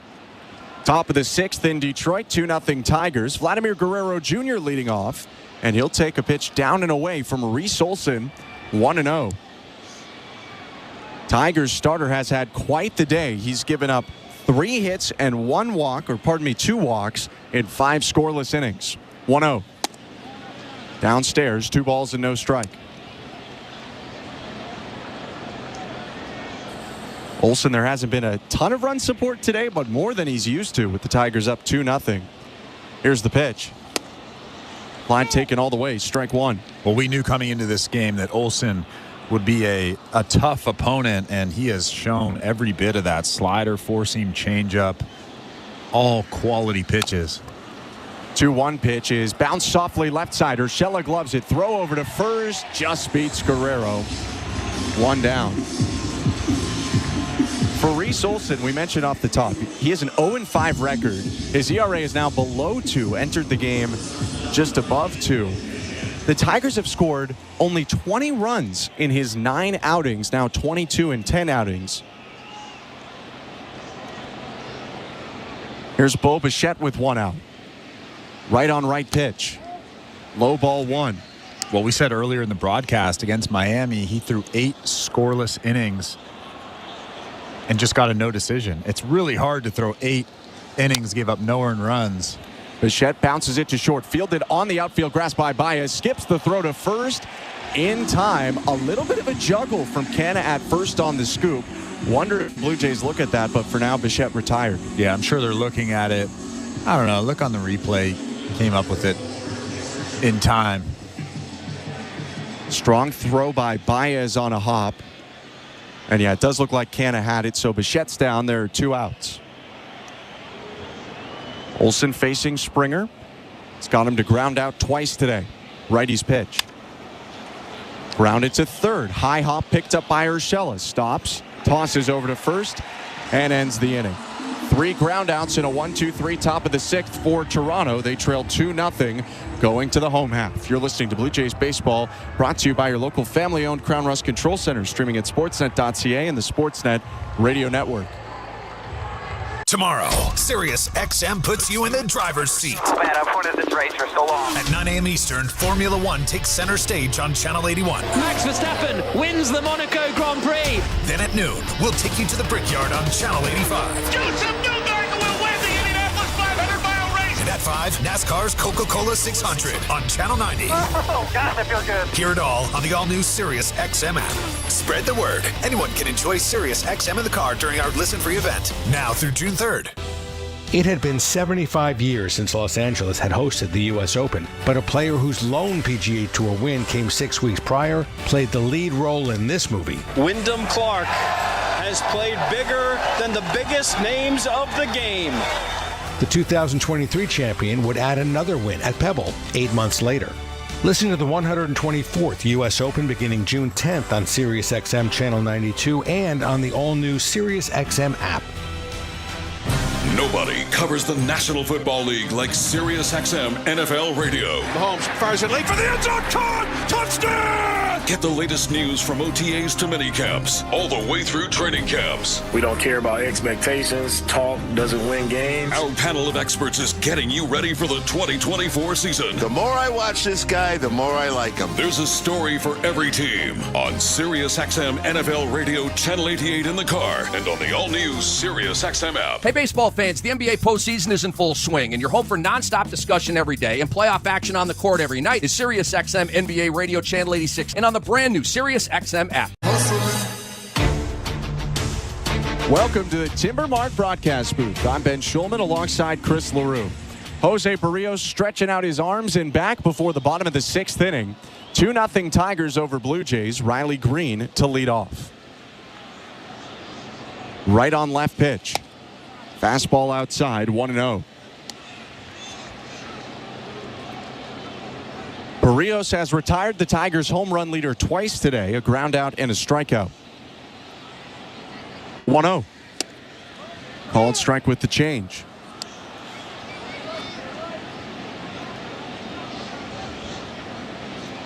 Green in general hasn't done a ton for the Tigers so far in this series. Has 2 hits in 3 games, 1-1. Sliced foul, 1-2. And he's just been going through it in general. A guy who had 6 homers in a 12-game stretch in late April and early May has no homers in his last 16 games going back to May 6th, his longest drought of the season.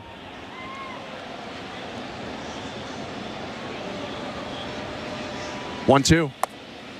Back foot slurve, misses down and in. Green laid off. 2 balls, 2 strikes.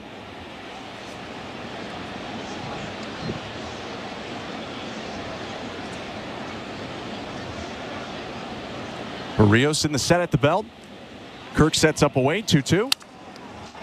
Is lofted to left. Shallow and caught by Schneider. Sunglasses on. 1 out. And that was the changeup right there that Jose Berrios wanted to throw to Kerry Carpenter. Started down the middle and then broke down. Didn't really give Riley Green much of a chance to get any kind of barrel on that baseball. Hits a weak fly ball to left field. I think it broke the barrel of Green. Awkward sound, and if it didn't break it, him slamming the bat down after, I think probably finished that debate. Here's Mark Canha with 1 out, bases empty, 2-0 Tigers, bottom of the 6th. Berrios' pitch. Canha hits a fly ball down the left field line, deep but foul into the seats. 0-1. On the St. Louis Bar and Grill out-of-town scoreboard, Blue Jays chasing the Minnesota Twins in terms of wild card positioning right now. The Twins hold the 3rd spot, 4 games ahead of Toronto. 0-1, down and away, 1 ball, 1 strike. And the Twins off to a strong start hosting the World Series champion, Texas Rangers. Bottom of the first, and a bases-loaded walk for Ryan Jeffers has Minnesota up 1-0.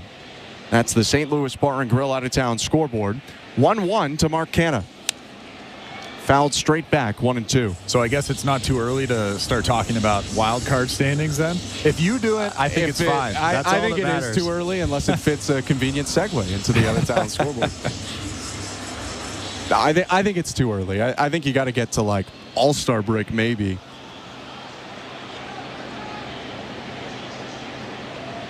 One ball and 2 strikes. Berrios' pitch. Downstairs, ball 2.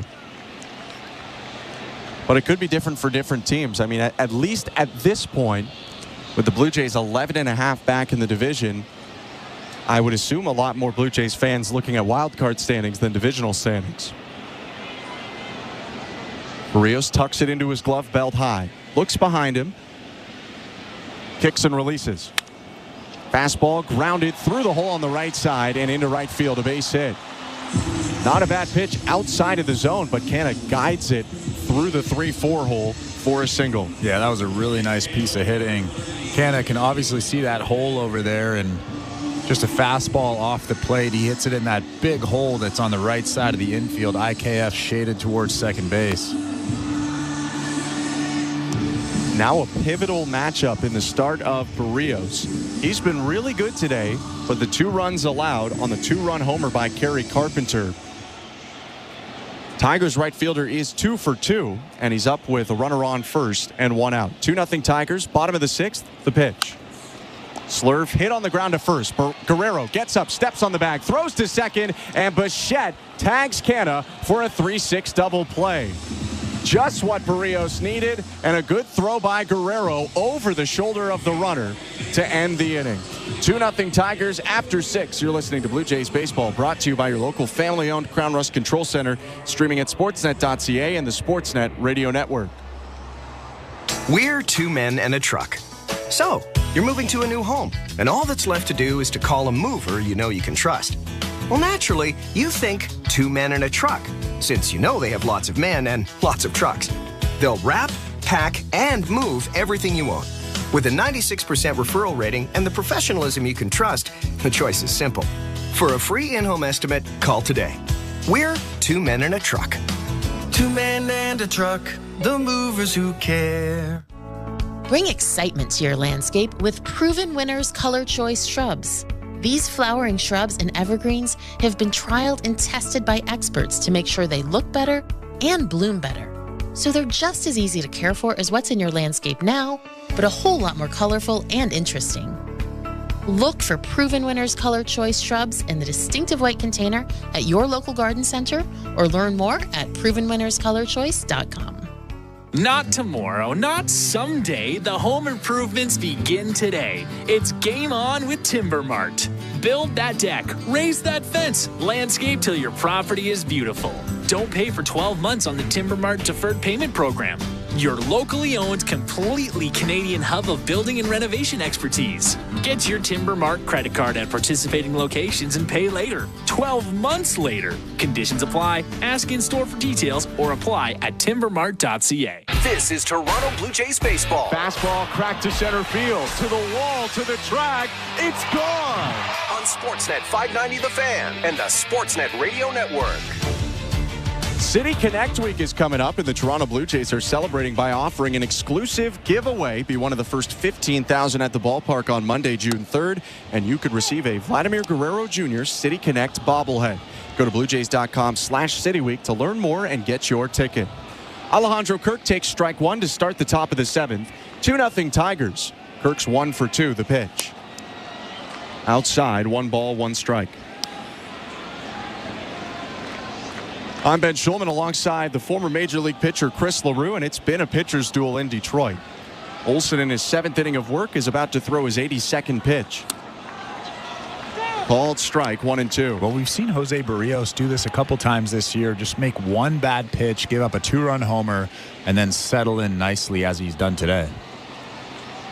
And that just happens to get emphasized a bit when the offense isn't doing what the Blue Jays need it to do. And today, Toronto has had 3 hits, 0 for 5 with runners in scoring position. They're being shut out here, and the 1-2 pitch is grounded to deep short. Baez picks it up on the outfield grass. Throw to first. Beats Kirk. 1 out. In both of those other times, when he gave up the 2-run homer early, he got the loss. Both times. Although one of them was the rain-shortened game in Kansas City. Both losses, giving up only 2 earned runs. Blue Jays trying to avoid a similar fate today. Isaiah Kiner-Falefa is up with 1 out in the top of the 7th. Olson winds, delivers. IKF chops it to third. Fielded by Urshela, falling into foul territory. The throw to first skips away, but they're saying it's a foul ball. Everyone was playing that like it was fair. That was weird. That wasn't even close to being fair. I'm unsure why everybody was going hard. I think everyone took Urshela's lead. I mean, he's the guy who fields it. You would have figured he knew. Tigers catch a bit of a break there, as that would have been second base at least for Kiner-Falefa. Instead, it's strike 1. I'm sure Jake Rogers, the Tigers catcher who has the best view of that ball, was wondering, what is everybody doing right now? So IKF back at the plate, open stance, 0-1. Downstairs. Kiner-Falefa is the Blue Jays' second baseman today. And a lot of the talk of the offseason is they're bringing in IKF to play third. But it's actually his 25th appearance of the year at second. He takes the 1-1 in the dirt, 2-1. He's made 24 appearances at third, albeit more starts at third this year. But he's moved over to second a handful in the middle of games. And then this is also his 17th start at second base. He has been a pleasant surprise in that Blue Jays lineup. A hit today in 2 tries. 2-1 pitch down and away, 3-1. Time might be running out here on Olson, who's been really good, but is approaching 90 pitches, is already third time through the order. And Alex Faedo getting loose right now for the Tigers. 3-1 pitch. Outside ball 4, a 5-pitch walk issued to IKF. And keep in mind, in his last start, he only threw 52 pitches. He was hit by a comebacker and had to come out of the game early. So you're wondering if he's almost done here. He's pretty close to being done at 88 pitches. Maybe the question is, do they let him see 4th time through? For a lot of guys, it's 3rd, but Olson has been really good and really efficient.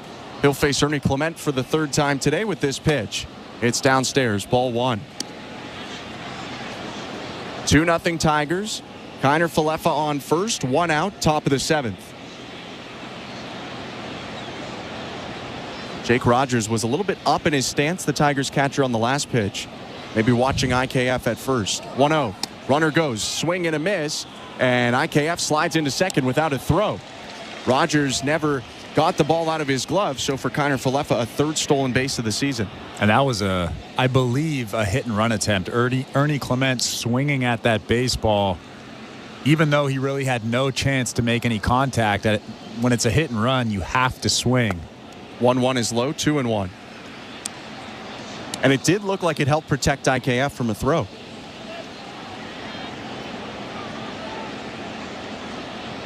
Clement 0 for 2, a fly out to center, a line out to right. Olson in the set, kicks, delivers. Clement takes strike 2.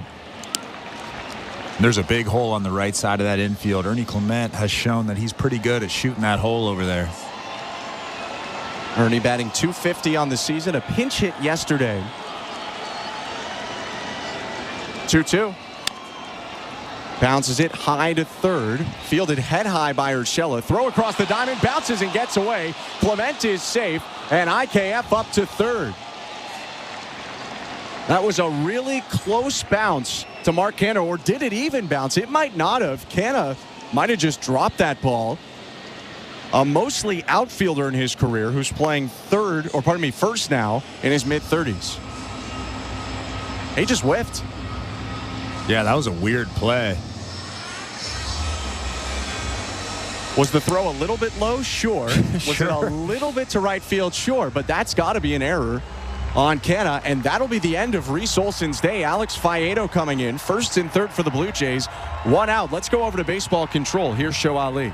Thank you very much, guys. Before we check the St. Louis Bar and Grill out-of-town scoreboard, don't forget we do have Jays Talk today. It's a weekend, so I have the post-game show alongside Jesse Rubinoff. We'll take your calls and texts once this game is in the books. If you like, you can send your text right now to 590-590, name and location.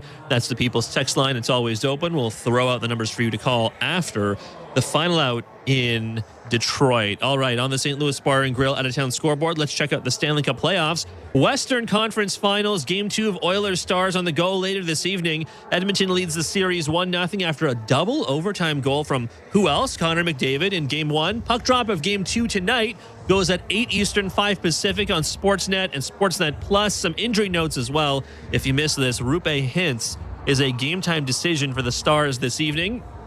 Last night, we got an OT winner from Barclay Goodrow. He gave the Rangers a 2-1 win over the Panthers in Game 2 of the Eastern Conference Finals. That series now tied at 1, heading back to Sunrise. Game 2 will be tomorrow afternoon at 3 p.m. Eastern, 12 Pacific on Sportsnet and the CBC. Also, if you missed this, the PWHL Finals, also just one game in theory away from potentially wrapping up. Minnesota taking Game 3, 4-1 the final over Boston. The finals are a best-of-5 series, so Minnesota just one win away from winning the inaugural Walter Cup Championship. Game 4 will be tomorrow evening at 6 Eastern, 3 Pacific. And in the NBA, one game tonight in the Eastern Conference Finals, Game 3 between the Celtics and Pacers. This series shifting to Indiana. Boston up 2-0 in this series. Tip off of that game, Game 3, 8:30 Eastern, 5:30 Pacific. Blue Jays baseball is brought to you by Crown Rust Protection. Alex Vaedo on the mound for the Tigers now. Let's get you back to the action. Here's Ben Schulman and Chris LaRue. Thank you very much, Joe. Big moment in the ball game. After an error by first baseman Mark Canha, the Blue Jays have Ernie Clement on first, Isaiah Kiner-Falefa on third, one out, and the right-hander Faedo into the game to face lefty swinger Kevin Kiermaier. He kicks and fires, and Kiermaier takes a pitch low, 1-0. Tough take right there on a good changeup from Faedo. Just below that strike zone. For Faedo, it's his 18th appearance of the year and second of the series. 1-0. Outside ball 2. And now you're heading the count 2-0. You can't get antsy. You can't swing at a pitch that isn't your pitch, a pitch that you cannot drive. You have to wait for your pitch. Next offering way outside. Didn't even give Kiermaier a chance to think about it. It's 3 balls and no strikes. Yeah, that's an easy pitch not to swing at. Davis Schneider on deck. Blue Jays trailing 2-0 in Detroit. The 3-0. Fastball right down the middle, 3-1.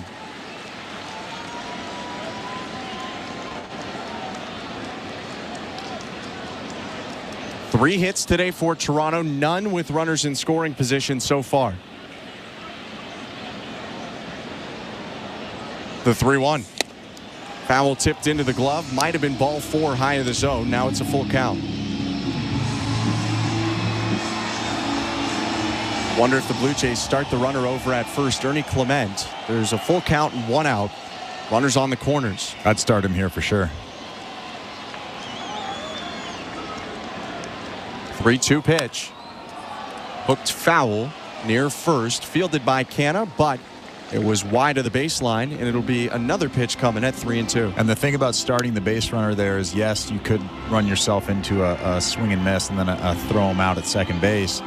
But you also limit the double play chances by starting the runner and taking that out at second base away. 3-2 again. A looper headed toward third, caught by Urshela, backing up on the dirt.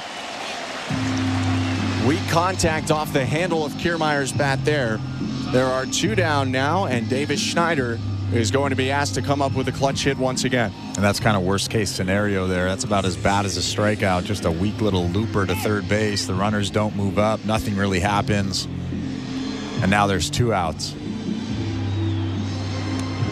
Not that they've had a million chances, but the Blue Jays 0 for 7 with runners in scoring position now. Davis Schneider had 1 opportunity in the third and struck out. He did walk with runners on first and second in the 5th. First and third, 2 down. 2-0 Detroit, the pitch. Schneider fouls it back, 0-1.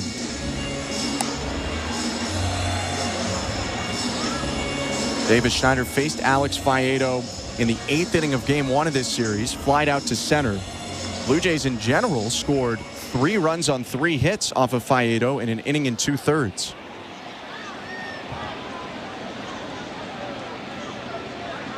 The 0-1.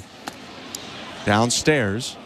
Pick by Rogers on the backhand side. He'll hand the ball over to the home plate ump and get a new one. 1 ball and 1 strike.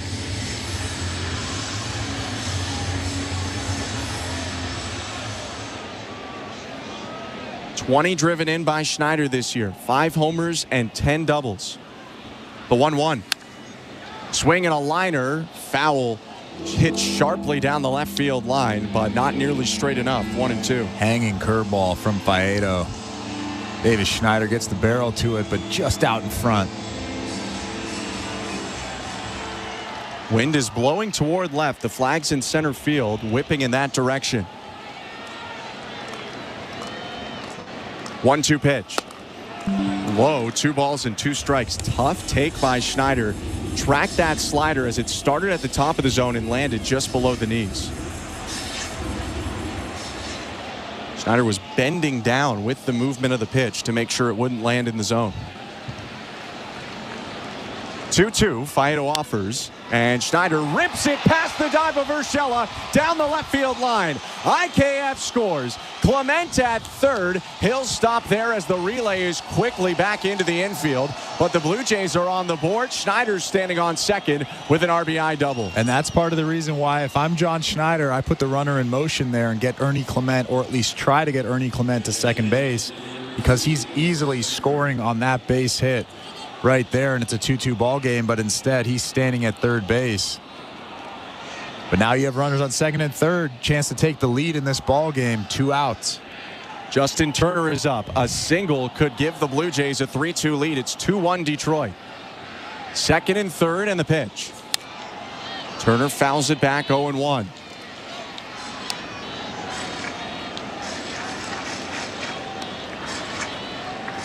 Turner came up with one of the hits against Faedo in game 1 of the series, came off the bench and delivered an RBI single up the middle.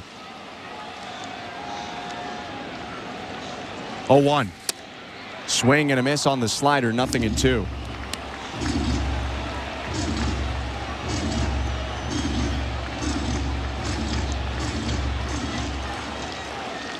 Clement on third, Schneider on second, 2 outs.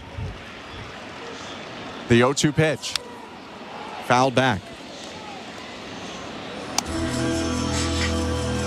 Just to circle back to the last play, maybe they were wary of stealing Clement and losing the opportunity with 2 outs and Schneider up to the plate with a runner in scoring position. Sure, that's a risk.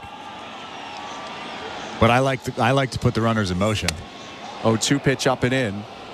1-2. And again, it's not so much you put the runners in motion, it's putting pressure on the defense, right? As soon as you put that runner in motion, the defense thinks about that runner, the potential of steal. The pitcher specifically is thinking about that runner stealing, and he makes a bad pitch. There's a lot of things that are going on. 1-2 in the dirt, and Turner has evened up the count from 0-2 to 2-2.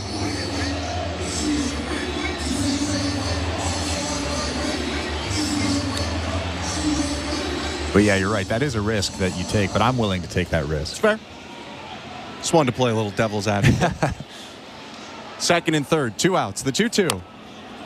Chopped up the middle softly. Baez charging, fields it, throws over to first in time.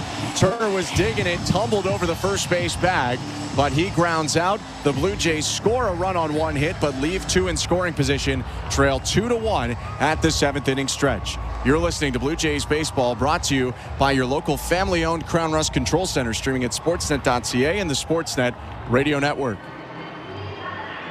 Hi, I'm Buck Martinez, live from the showdown between Pizza and inflation.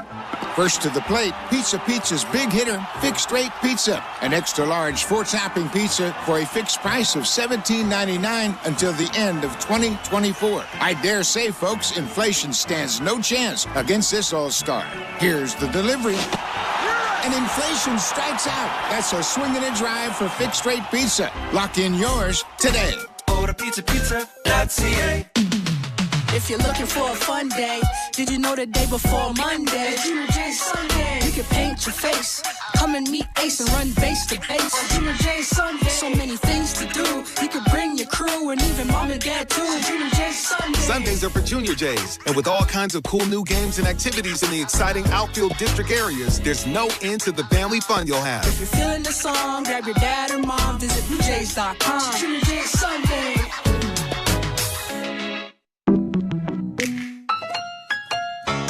I am by your side. Got a heart so big, on this you can rely. No mountains too tall for the strong boots to climb. I am by your side. That was Desjardins Insurance, playing insurance with a heart so big it shows. Tune in for your auto and home coverage at Desjardins.com/heart.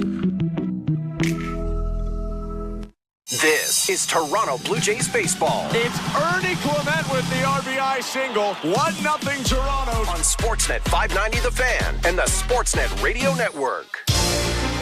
Welcome to the Timber Mart broadcast booth. I'm Ben Schulman alongside Chris LaRue. Show Ali, our host today, Nick Blackmore, our producer, and Tom Young, our technical director.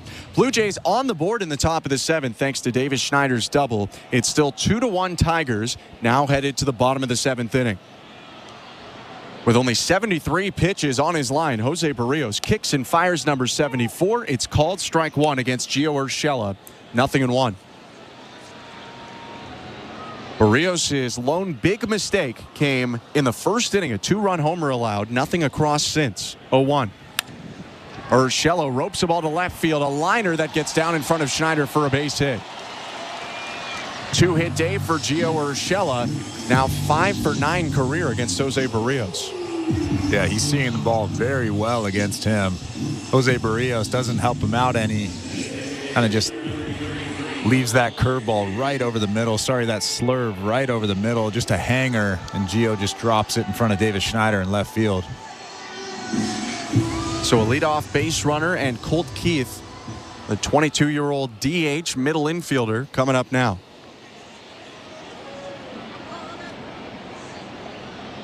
Left-handed hitter, and the first pitch called strike one. Keith is 0 for 2 today, but recently on a tear in 14 games coming into this one, hitting in the 420s in his rookie season. A .233 hitter overall. Here's the 0-1. High fastball, Keith lays off. And keep in mind, last year in AAA and AA, Colt Keith hit .306 with 27 homers and 101 RBIs. He's a guy. That's why Detroit handed him a rare extension before ever playing in the majors. 1-1. Called strike two.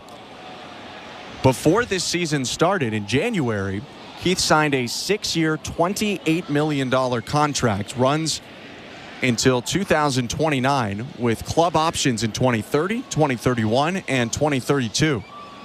1-2. Lifts a ball to right center. Kiermaier converging with Springer. Kiermaier makes the catch. There's one out. Good pitch right there. Change up down in the zone. Colt Keith can't really do anything with that pitch. Started down the middle and then drops out of the strike zone. Colt Keith barely gets the barrel to it. It's just a weak fly ball to Kevin Kiermaier out there in center field. Still a runner on first, one out, bottom of the 7th. Blue Jays in Detroit, trailing 2-1. Wind has shifted directions. The flag's now blowing toward right field. 5 flags in center, plus a big American flag perched above them in left center field. The pitch to Baez. Outside, ball 1. On the St. Louis Bar and Grill out-of-town scoreboard, the Orioles visiting the Chicago White Sox. That game's still scoreless going to the bottom of the 3rd. 1-0 to Baez. Popped up a slurve behind the plate. Kirk getting rid of his mask. Runs near the netting, but that'll drop 4-5 rows into the seats. 1-1.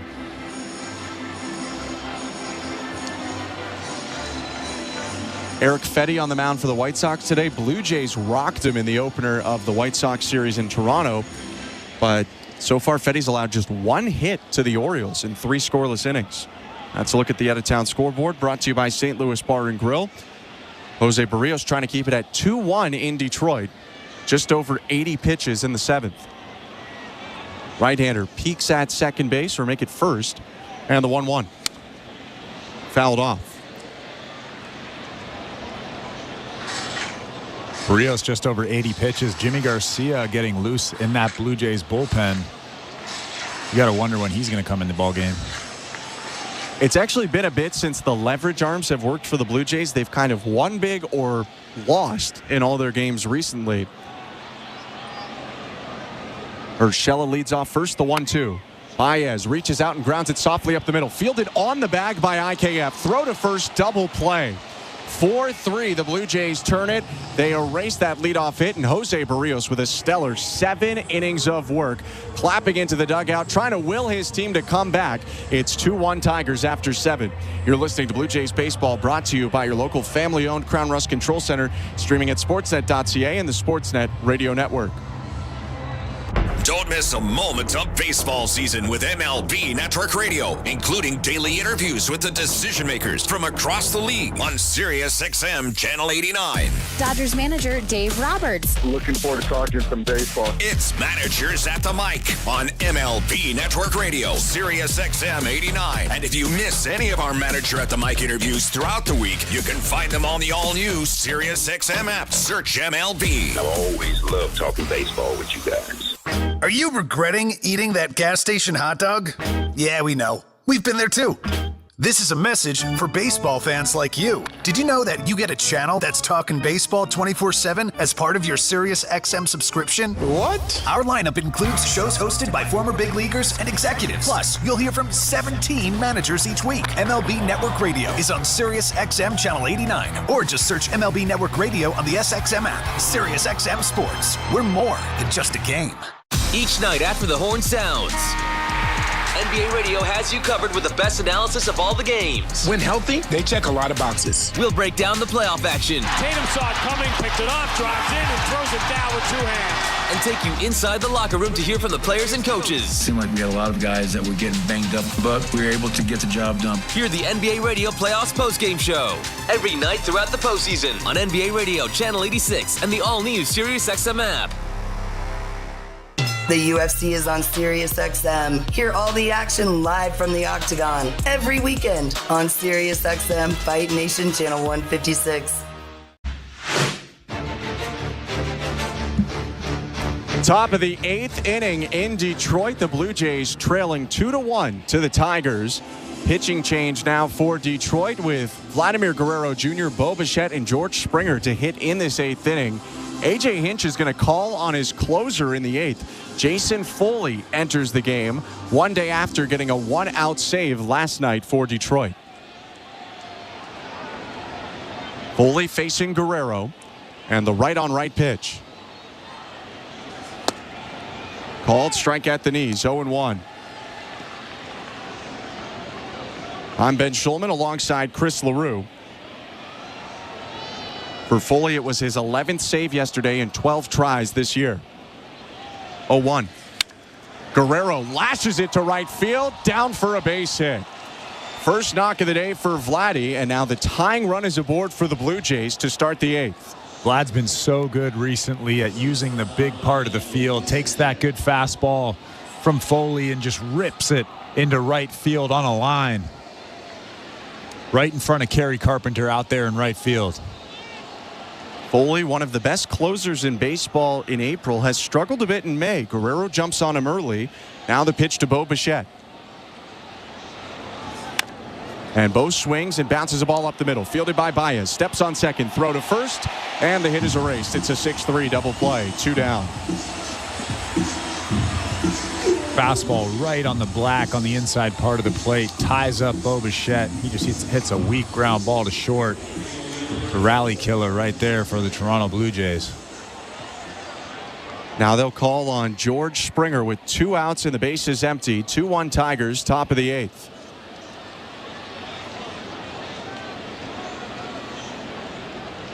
Foley, the long-haired righty, kicks and fires, and Springer takes strike 1.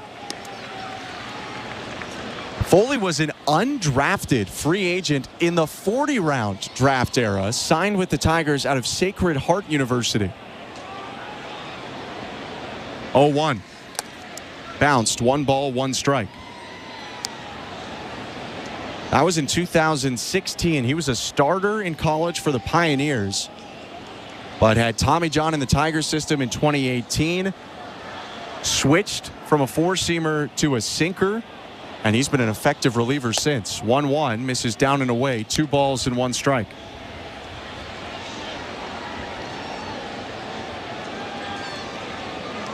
First year as the full-time closer for Detroit. Saved 7 games for them last year when Alex Lang was the main closer. 2-1. Springer fouls it off the left knee of the catcher Rogers, who's hunched over, hands on his hips. 2-2. I love hearing stories like that. This guy's throwing 96, 97 miles an hour with sink, and he goes undrafted.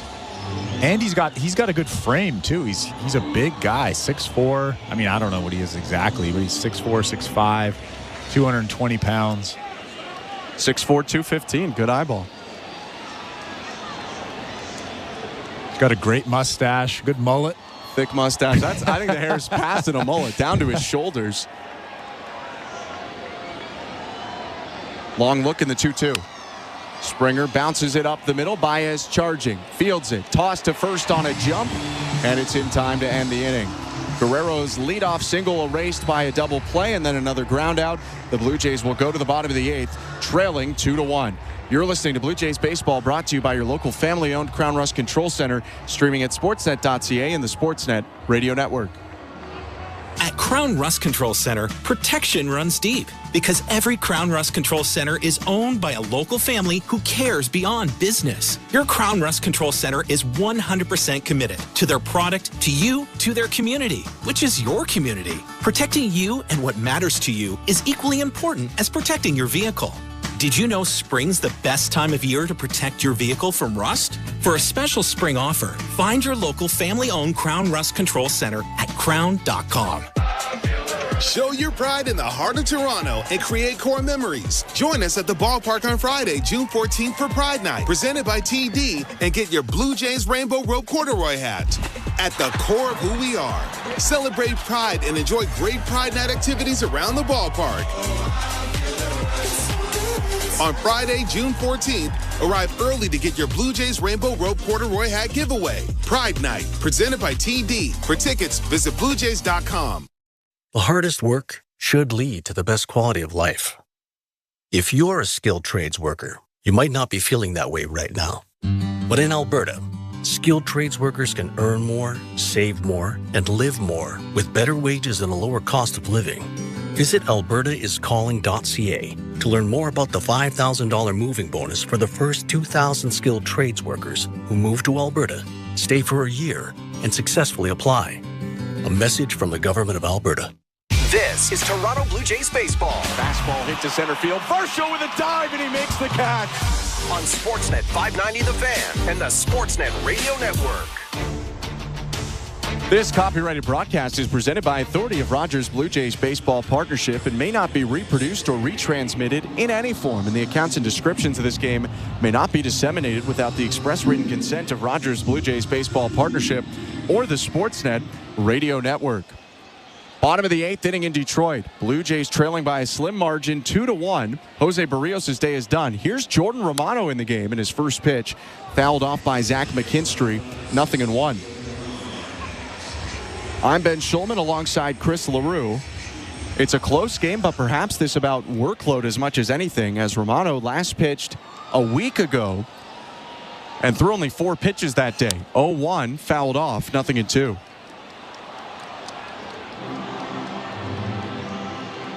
Yeah, I'm sure before this game started, John Schneider probably had a conversation with Jordan Romano and said, hey, regardless of how this game is going, you're getting in this ball game. 0-2.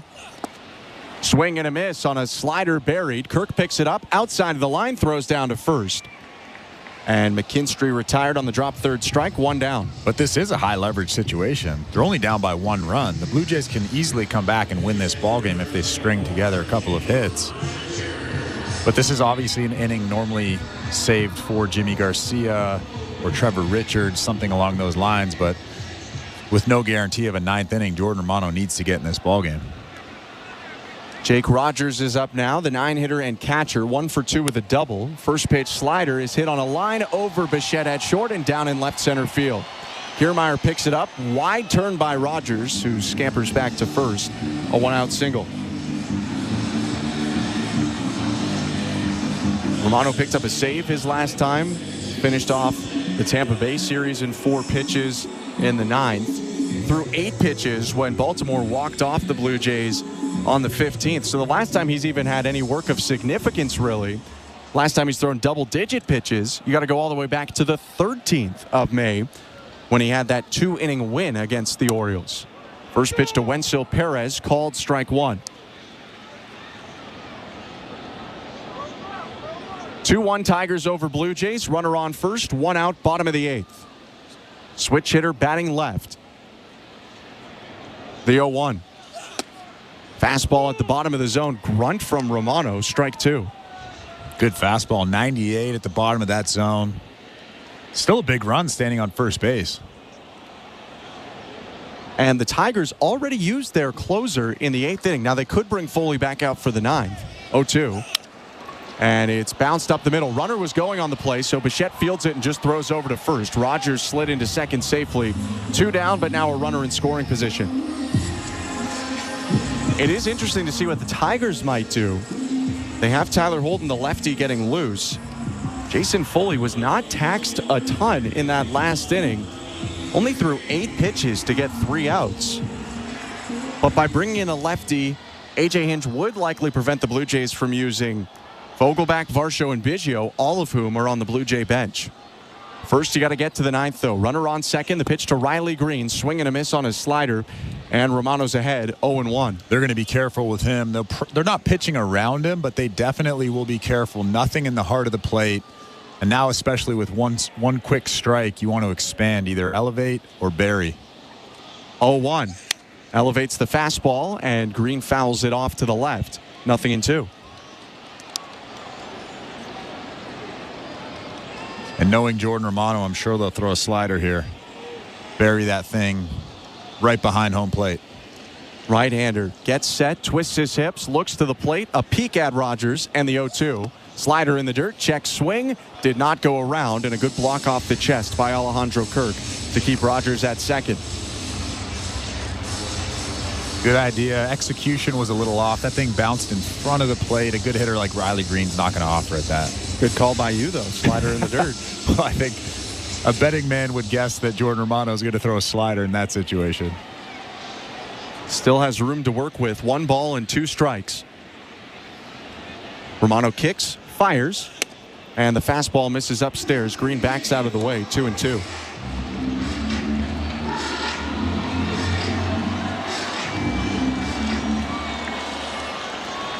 Romano dangling the right arm. Now tucks the ball into the glove. Rogers on second, 2 down. 2-1 Tigers, the 2-2. Fastball way too high, passes the eye line of Green, and it's a full count. Yeah, 2 fastballs that really were uncompetitive. A guy like Riley Green's not going to offer at those, well out of the strike zone, almost head high. Full count now with 2 outs. Mark Canha on deck. Payoff pitch. Slider, froze him, strike 3. 2 strikeouts in a scoreless inning for Jordan Romano. He strands the 1 single and takes us to the 9th. Blue Jays need 1 to tie, 2 to take the lead. Kirk, Kiner, Falefa, and Clement scheduled to hit. 2-1 Tigers going to the 9th. You're listening to Blue Jays Baseball, brought to you by your local family-owned Crown Rust Control Center, streaming at sportsnet.ca and the Sportsnet Radio Network. The most comfortable place for me is stepping onto a stage and looking into the eyes of my wife going, all right, here we go. I'm Chris Stapleton. My SiriusXM channel is where I share the songs and stories that have shaped my life. Ooh, I love you. The kings and queens of country, rock, and soul. And some songs that are going to surprise you. That's Chris Stapleton Radio. Join me on Channel 63 and the SiriusXM app. You love listening to baseball. You love talking about baseball, and so do we. That's why SiriusXM has the only channel on the radio dedicated to baseball 24/7. It's MLB Network Radio, SiriusXM Channel 89. News, opinions, passionate baseball talk from former players and GMs, plus interviews with players, managers, and executives, original specials, and much, much, much more. All baseball, every day, on your radio. If you can hear me right now, you've got MLB Network Radio, SiriusXM Channel 89, and on the SiriusXM app.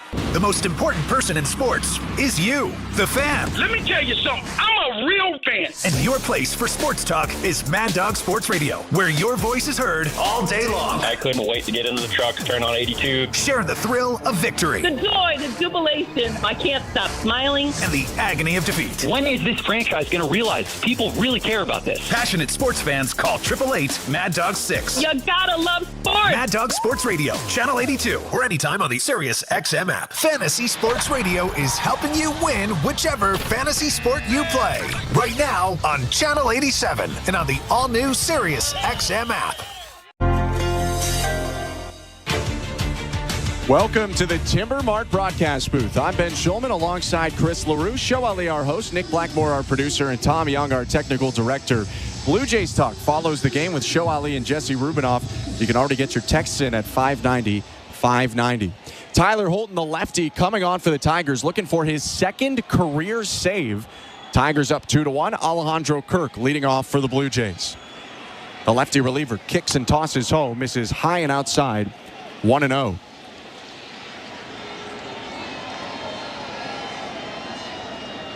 For Holton, his first career save came last season.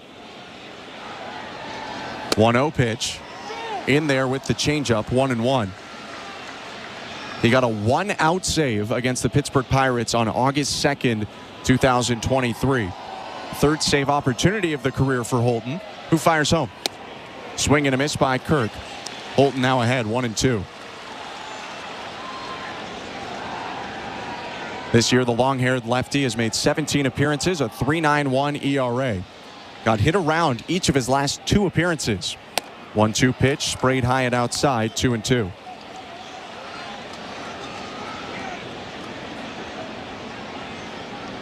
Kirk, Kiner, Falefa, Clement are the scheduled hitters. Kirk's 1 for 3 today. 2-2 pitch. Inside, full count. On the bench, the Blue Jays have Vogelbach, Varsho, and Biggio, all left-handed hitters, and then Danny Jansen. 3-2 pitch. Kirk swings and lifts the ball to right center. Fairly deep. Perez backing up, keeps going, and makes the catch in front of the track. 1 out.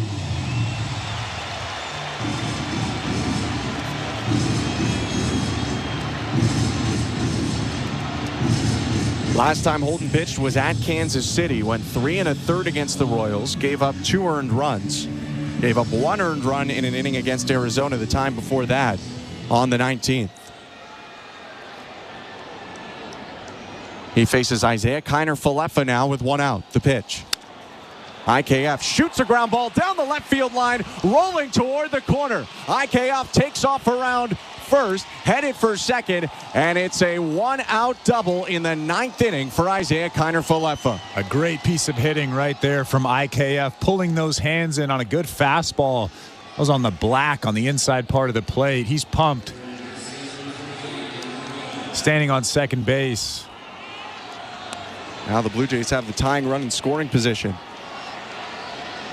Ernie Clements will bat. He's 0 for 3. He reached on an error in the 7th inning in a very similar situation with IKF on second and 1 out. First pitch from Holton. Ernie check swings and slices it foul by accident, 0-1. Danny Jansen is the on-deck hitter. Kevin Kiermaier would be due up after Clement, and that would be a left-on-left matchup. 0-1. Clement hits a fly ball left field, backing up Green. He's in front of the track, makes the catch. IKF tags, throw coming into third is offline, and Kiner Falefa advances 90 feet. However, the Blue Jays now down to their final out. They've had a few chances today, but none bigger than this. 2 outs, tying run on third base. Danny Jansen pitch hitting for Kevin Kiermaier. There'll be a meeting on the mound right now before Jansen hits. He has been one of the top run producers for the Blue Jays this year. In just 25 games, he's come up with 15 extra base hits, 13 RBIs, and he enters now batting .313. And it's very tough for a hitter to come up in a situation like this and not try to do too much.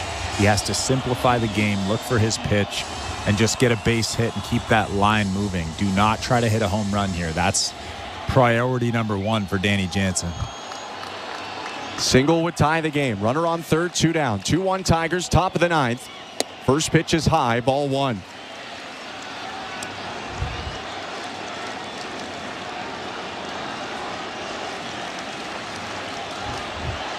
Jansen, a .250 hitter career as a pinch hitter. 1-0 pitch, called strike.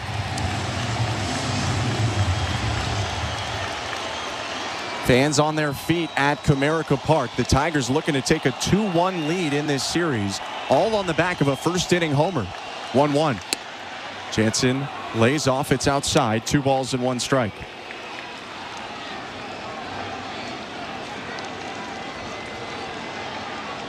A walk in 5 tries for Jansen yesterday, who went down as the final out in the Blue Jays loss. 2-1. Swing and a miss, 2-2. Toronto down to its final strike. Kiner Falefa, 90 feet away from the plate, represents the tying run. Holton, the lefty, sets, kicks, delivers, and Jansen swings and misses, strike 3. The Blue Jays only muster 1 run in a 2-1 loss to the Tigers to fall behind in the series 2-1.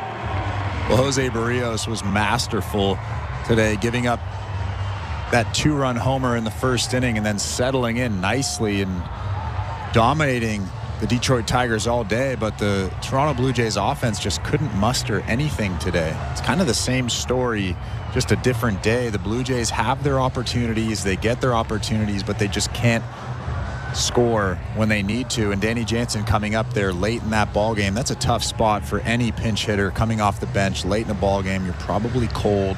And like I said, you might be trying to do a little bit too much there. And he Ks to end the game against Holton. But it's a tough loss for a team that's struggling to find their offensive ways here. But you have to take advantage of the miscues that the opposing team gives you. And the Blue Jays just didn't do that today. Toronto loses 2-1. They fall behind in the series 2-1. That ends a 4-series streak of wins at Comerica Park. And Toronto now tries to salvage the series coming up tomorrow and get a split. We'll wrap this one up on the other side and then get you over to Blue Jays Talk. 2-1 the final score. You're listening to Blue Jays Baseball, brought to you by your local family-owned Crown Rust Control Center, streaming at sportsnet.ca and the Sportsnet Radio Network. At Crown Rust Control, protection runs deep because every Crown Rust Control Center is owned by a local family who cares beyond business. Your Crown Rust Control is 100% committed to their product, to you, to their community, which is your community. Protecting you and what matters to you is equally important as protecting your vehicle. Did you know spring's the best time of year to protect your vehicle from rust? For a special spring offer, find your local family-owned Crown Rust Control Center at crown.com.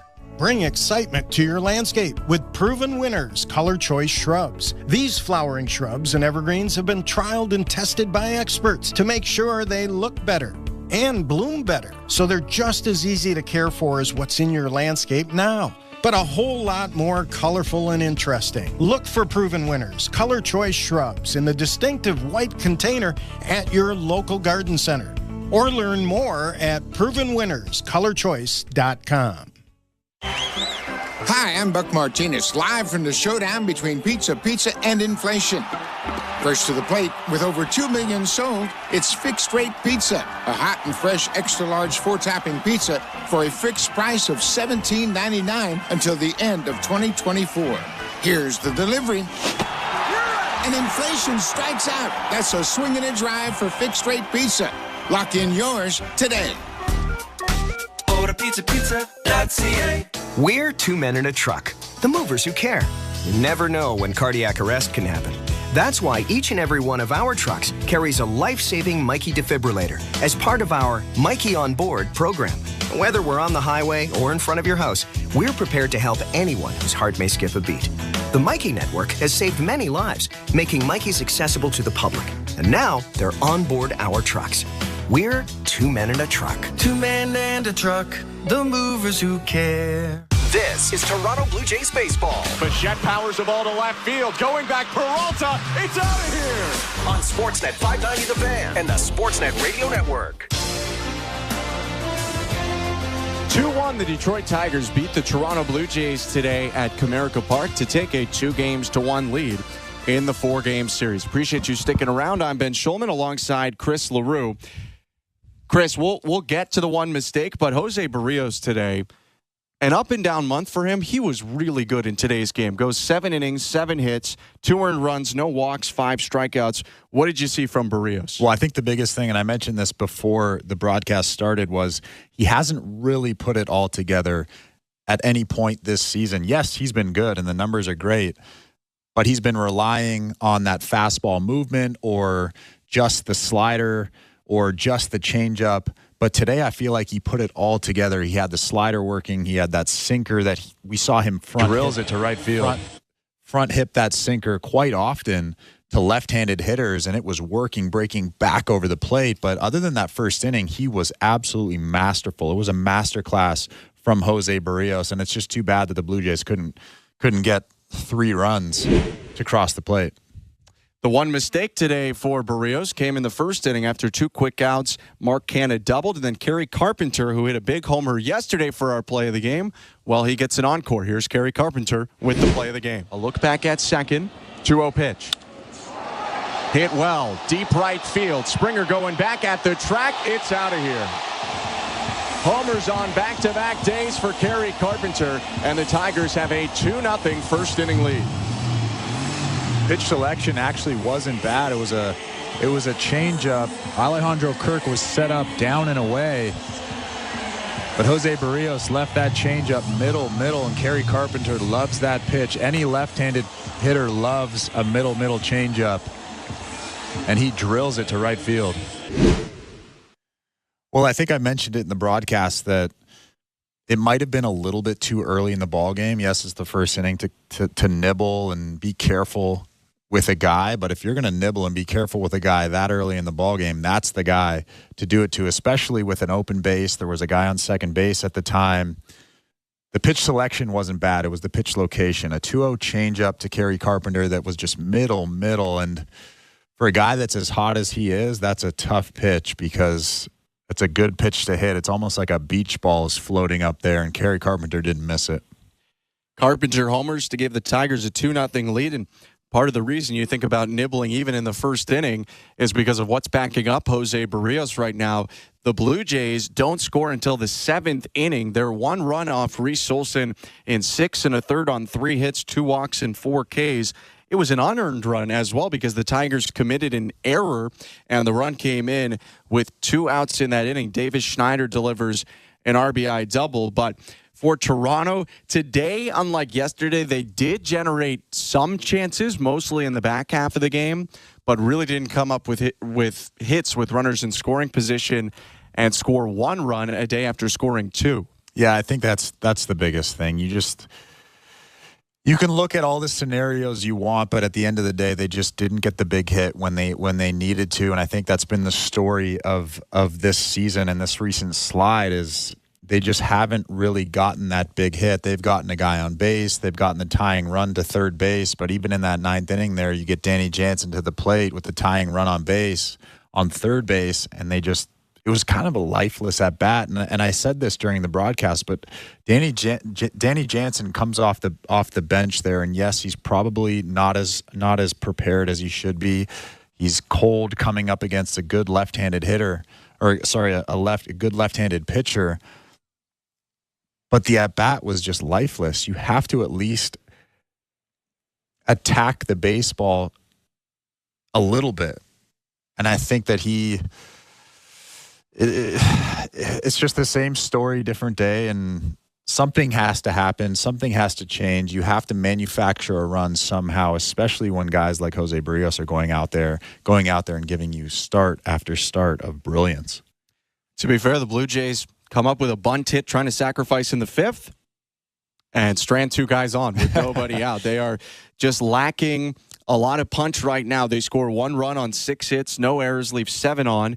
Detroit, 2 runs on 8 hits, 1 error, leave 3 on. For Reese Olson, it's finally his first win of the season. He goes to 1-5.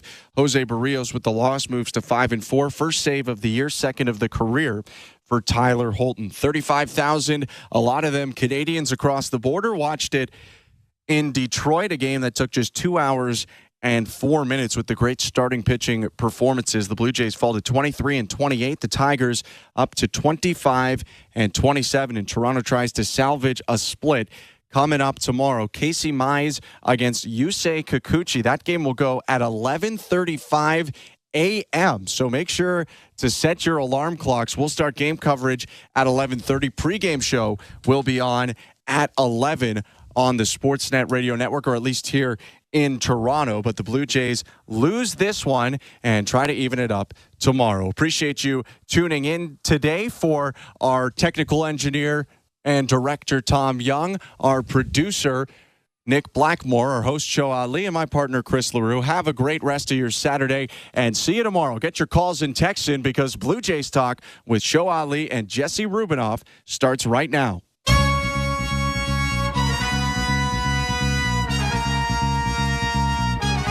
Well, Jesse, same story, different day when it comes to the Blue Jays offense. A 7-inning gem from Berrios, wasted in Detroit. Jays were 1 for 11 with runners in scoring position. They leave 8 men on, and a 2-1 loss that essentially guarantees you can no longer leave Detroit with a series win, which, for me at least, and I know you never want to hear this at this point of the season, but it effectively makes tomorrow's game a must win, which is, when the calendar still reads May, is not what you want to hear. Yeah, I think when Ross Atkins had his press conference, the timing was impeccable in the sense that he could have been made to look like a genius if things went really well against the White Sox and the Tigers and then the White Sox again. And ultimately, it's going the other way pretty quickly here. Like, obviously, that scoring the 9 runs and 3 of the last 6 games was helpful. And we talked in the pregame about things that were rather encouraging over the last little while. Bo Bichette breaking out of his funk. Vladimir Guerrero Jr. being one of the hottest hitters in all of baseball. But again, John Schneider's going to come out in the scrum and tip his cap. No, I don't want to hear that today. To Reese Olson. Please, for the love of God. Put together like a really nice pitching performance, but it literally doesn't matter. Like, nobody wants to hear. It could be Cy Young, it could be Sandy Koufax, it could be Nolan Ryan, it could be Babe Ruth. It literally doesn't matter anymore. You have to get hits no matter who the pitcher is. And it's not like they only faced Olson today either. They had chances with the relievers in there as well. And it's just so frustrating to watch. Like, where is the approach with runners in scoring position? What are you trying to do? Like, if it's not working, change something. And just nothing is changing. And it's May 25th. And like, how many times can you talk about the exact same thing over and over and over again? Like, it's flat out not good enough.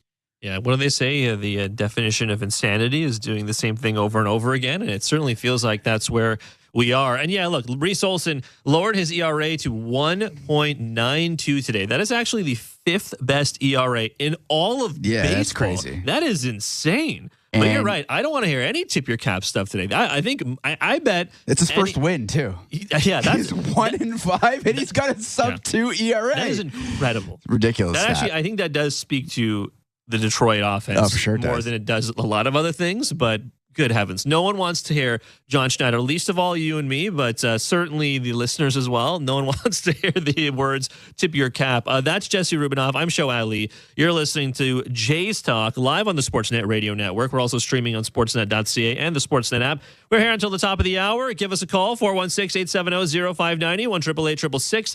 0590 *590 on your cell. You can text us as well, 590-590, name and location. The People's Text line is always open. I was kind of hoping, Jesse, we would be able to talk about Berrios and 7 innings from him. And yeah, he gives up the home run to Carpenter and then just settles down for effectively the rest of the game. But unfortunately, Berrios is not the story today because once again, it's the offense. It's rare you can look at something we talked about in the pregame show and say this would have actually directly changed something. I remember last week, actually, I talked about Vogelbach. I feel like I slandered Vogelbach all up and down. Then he turns in like a 3-hit day, including jacking his first home run of the season. And someone texted in afterwards like, "Show, you have to apologize to Vogelbach." I kind of was hoping it'd be the same for Justin Turner today. Yeah. But boy, the base is loaded. Top of the 5th inning, comes up to bat. He's judged to have gone around. They say he did not check his swing. Inning ends after some good ABs from Kirk and Schneider. I just obviously, like most people, I can't help but think that Danny Jansen would have made that moment in time look a lot better. And this goes back to something I think a lot of you guys felt in concert with us, but Jano needs to be in the lineup more. Like, it's that simple. I get there are injury concerns, Jesse, and I get that there aren't a lot of days off coming up here. This May 30th, which is next Thursday, and then not a lot of days off after that until like mid-June, essentially. So I do understand all of that, like in theory, but at the same time, he's not like a trillion years old. Like, he is a 29-year-old professional athlete, and he's not even catching. Like, he can play more often. Like, we're not talking about you and I here. We're talking about a professional athlete who is made for this, essentially. I find that decision baffling. Like, even if the 5th inning, let's just say, is not where you wanted to pinch at Jano, you could have the Tigers lift Reese Olson in the 7th, and an error gets runners on the corners. There's one out. Kiermaier comes up to the plate. You could have pinch hit Jansen there. There were a lot of places where you could have made individual decisions where anyone else could have come in. Even Vogelbach could have come in and pinch it there, even if you didn't want to pinch it Jano. And they didn't do any of those things. And it's a tough result to see after not having Jano pinch it until the top of the 9th inning with 2 outs. You're basically in must-win territory already. I know you said yesterday kind of becomes a must-win situation, but every game matters here, and they're not putting their best lineups out. I would love for somebody to ask Danny Jansen if he requested a rest day or was okay with it. Like, part of me wants to say, I want a guy who would say to the manager, like, I don't want to sit today. Like, I want to be in the lineup. And we'll never know the answer. We'll never know if that something like that took place or if they gave him the option of sitting or whatever the reason is. But I would love to find out why Danny Jansen can't go as a designated hitter in a game when, first of all, you're going up against a really tough pitcher. So it's going to be a tall task regardless. We called it in the pregame show that it was likely going to be a pitcher's duel. And lo and behold, that's exactly what it was. But you got to have your best 9 out there. And not only is Jansen not being in the lineup a little bit disappointing, but you also have Varsho, who doesn't get a lot of days off. Sure. But that's another guy who, despite his issues with his batting average, is on pace for 30 home runs. And you need to find ways to score runs, and you're not putting your optimal lineup out there. So everything that's happening here is just genuinely confusing at times. And it makes it more frustrating for a fan base who just wants to see a competitive offense, and they aren't getting one. And I mean, time isn't running out, but it's coming up in the rearview mirror a lot quicker than people thought it was going to. And again, like, how's Berrios? But I know he's going to say all the right things, and he's a professional, and he's been through this many times with this offense before. Like, what are you thinking if you're Jose Berrios? You threw another gem, and you're like, well, what else am I supposed to do? Yeah, Berrios threw 7 innings. He did allow 7 hits, 2 earned runs, which were the only 2 runs the Tigers scored. It was a Carpenter bomb that he hit off of a poorly located changeup. But essentially outside of that, Berrios pitched excellently. And yeah, I mean, he got some good defensive play behind him, but I was generally speaking relatively impressed by what I got from Berrios today and what we saw. And he was at mid-80s pitch count when he got lifted. Yeah. And I mean, I guess I sort of understand it to a certain extent because you did need to get some of those guys work. And Ben mentioned it on the broadcast, but Romano came in and Romano had not pitched in almost a week. So you did need to get someone work there. But gosh, I mean, it's to have one of your better pitchers throw sub-90s and with only. Hey, baseball fans. Thanks for being here for another Toronto Blue Jays game. make sure you guys hit that subscribe button. You see that 25K up there? The push is on for 25,000 subscribers. The growth we've seen over this past 6 to 7 months has been absolutely insane, and all the credit goes to you. I just provide the platform. You guys are in the chat, blowing it up, making it happen. Thank you all for doing that. Game in and game out. Let's keep it up, and if you're new, jump in. Hit that subscribe button, and let's get on the road to 25K, and let's get it done before the dog days of summer start in baseball. Cheers, everybody. We'll see you in the chat. And so, I mean, you can't blame Jose. I mean, obviously 2 runs, 7 innings, but I mean, this is a joke. I mean, I'm done watching these guys. This is my last game I'll be watching. I'll be listening in because it's a lot easier to listen to this garbage than to watch it. And I prefer the radio guys anyway, but it's just like this team deserves better. Atkins and Schneider, it comes down to these two guys too. Like the moves that they make, perfect point. Jansen should be in this lineup every single day batting second as of right now. You drop guys in the lineup because they're not doing well, but then what do? You reward Turner going 3 for 50 and putting him in the 2-hole when he's struggling. And Springer, I don't know. Springer is just like, I mean, think $26 million. This guy's on pace to bat 189 with 9 homers and 26 RBIs or some ridiculous numbers like that. He's got to go on the bench. He is a bench player. He's gone from super stud to super dud. And I don't know. I think they really need to do something. And I'll say one thing. If I had Rogers services, I'd be canceling all of them as a fan. I'm just really upset. And, I just want you guys to give me your input on what one move you think they need to make tomorrow just to help turn around this team. I'll hang up and listen. Hey, Guy, thanks for the call, man. I do think there's probably, this is going to be really unsatisfying. Jesse, you tell me what you think of this, but I don't think there's one move that could fix this team, unfortunately. Like I would love to say, yeah, Turner should have sat today and Danny Jansen should have been in the 2-hole. And like probably over the span of 3 individual moments, Kiermaier standing on third, the base is loaded, runners on the corners with 1 or 2 outs when Turner comes up in all those situations. All of those situations, of all of them, one of them would have probably changed if Danny Jansen, and I know he didn't get a run when he comes up at the very end of the game there, but one of those situations probably would have changed, right? Like I would think, but the truth is I can't truly say I think one thing would make this team suddenly play at a. Put it this way, Daniele actually brought this up with me. I think it was last weekend, and other people have made this point since, but.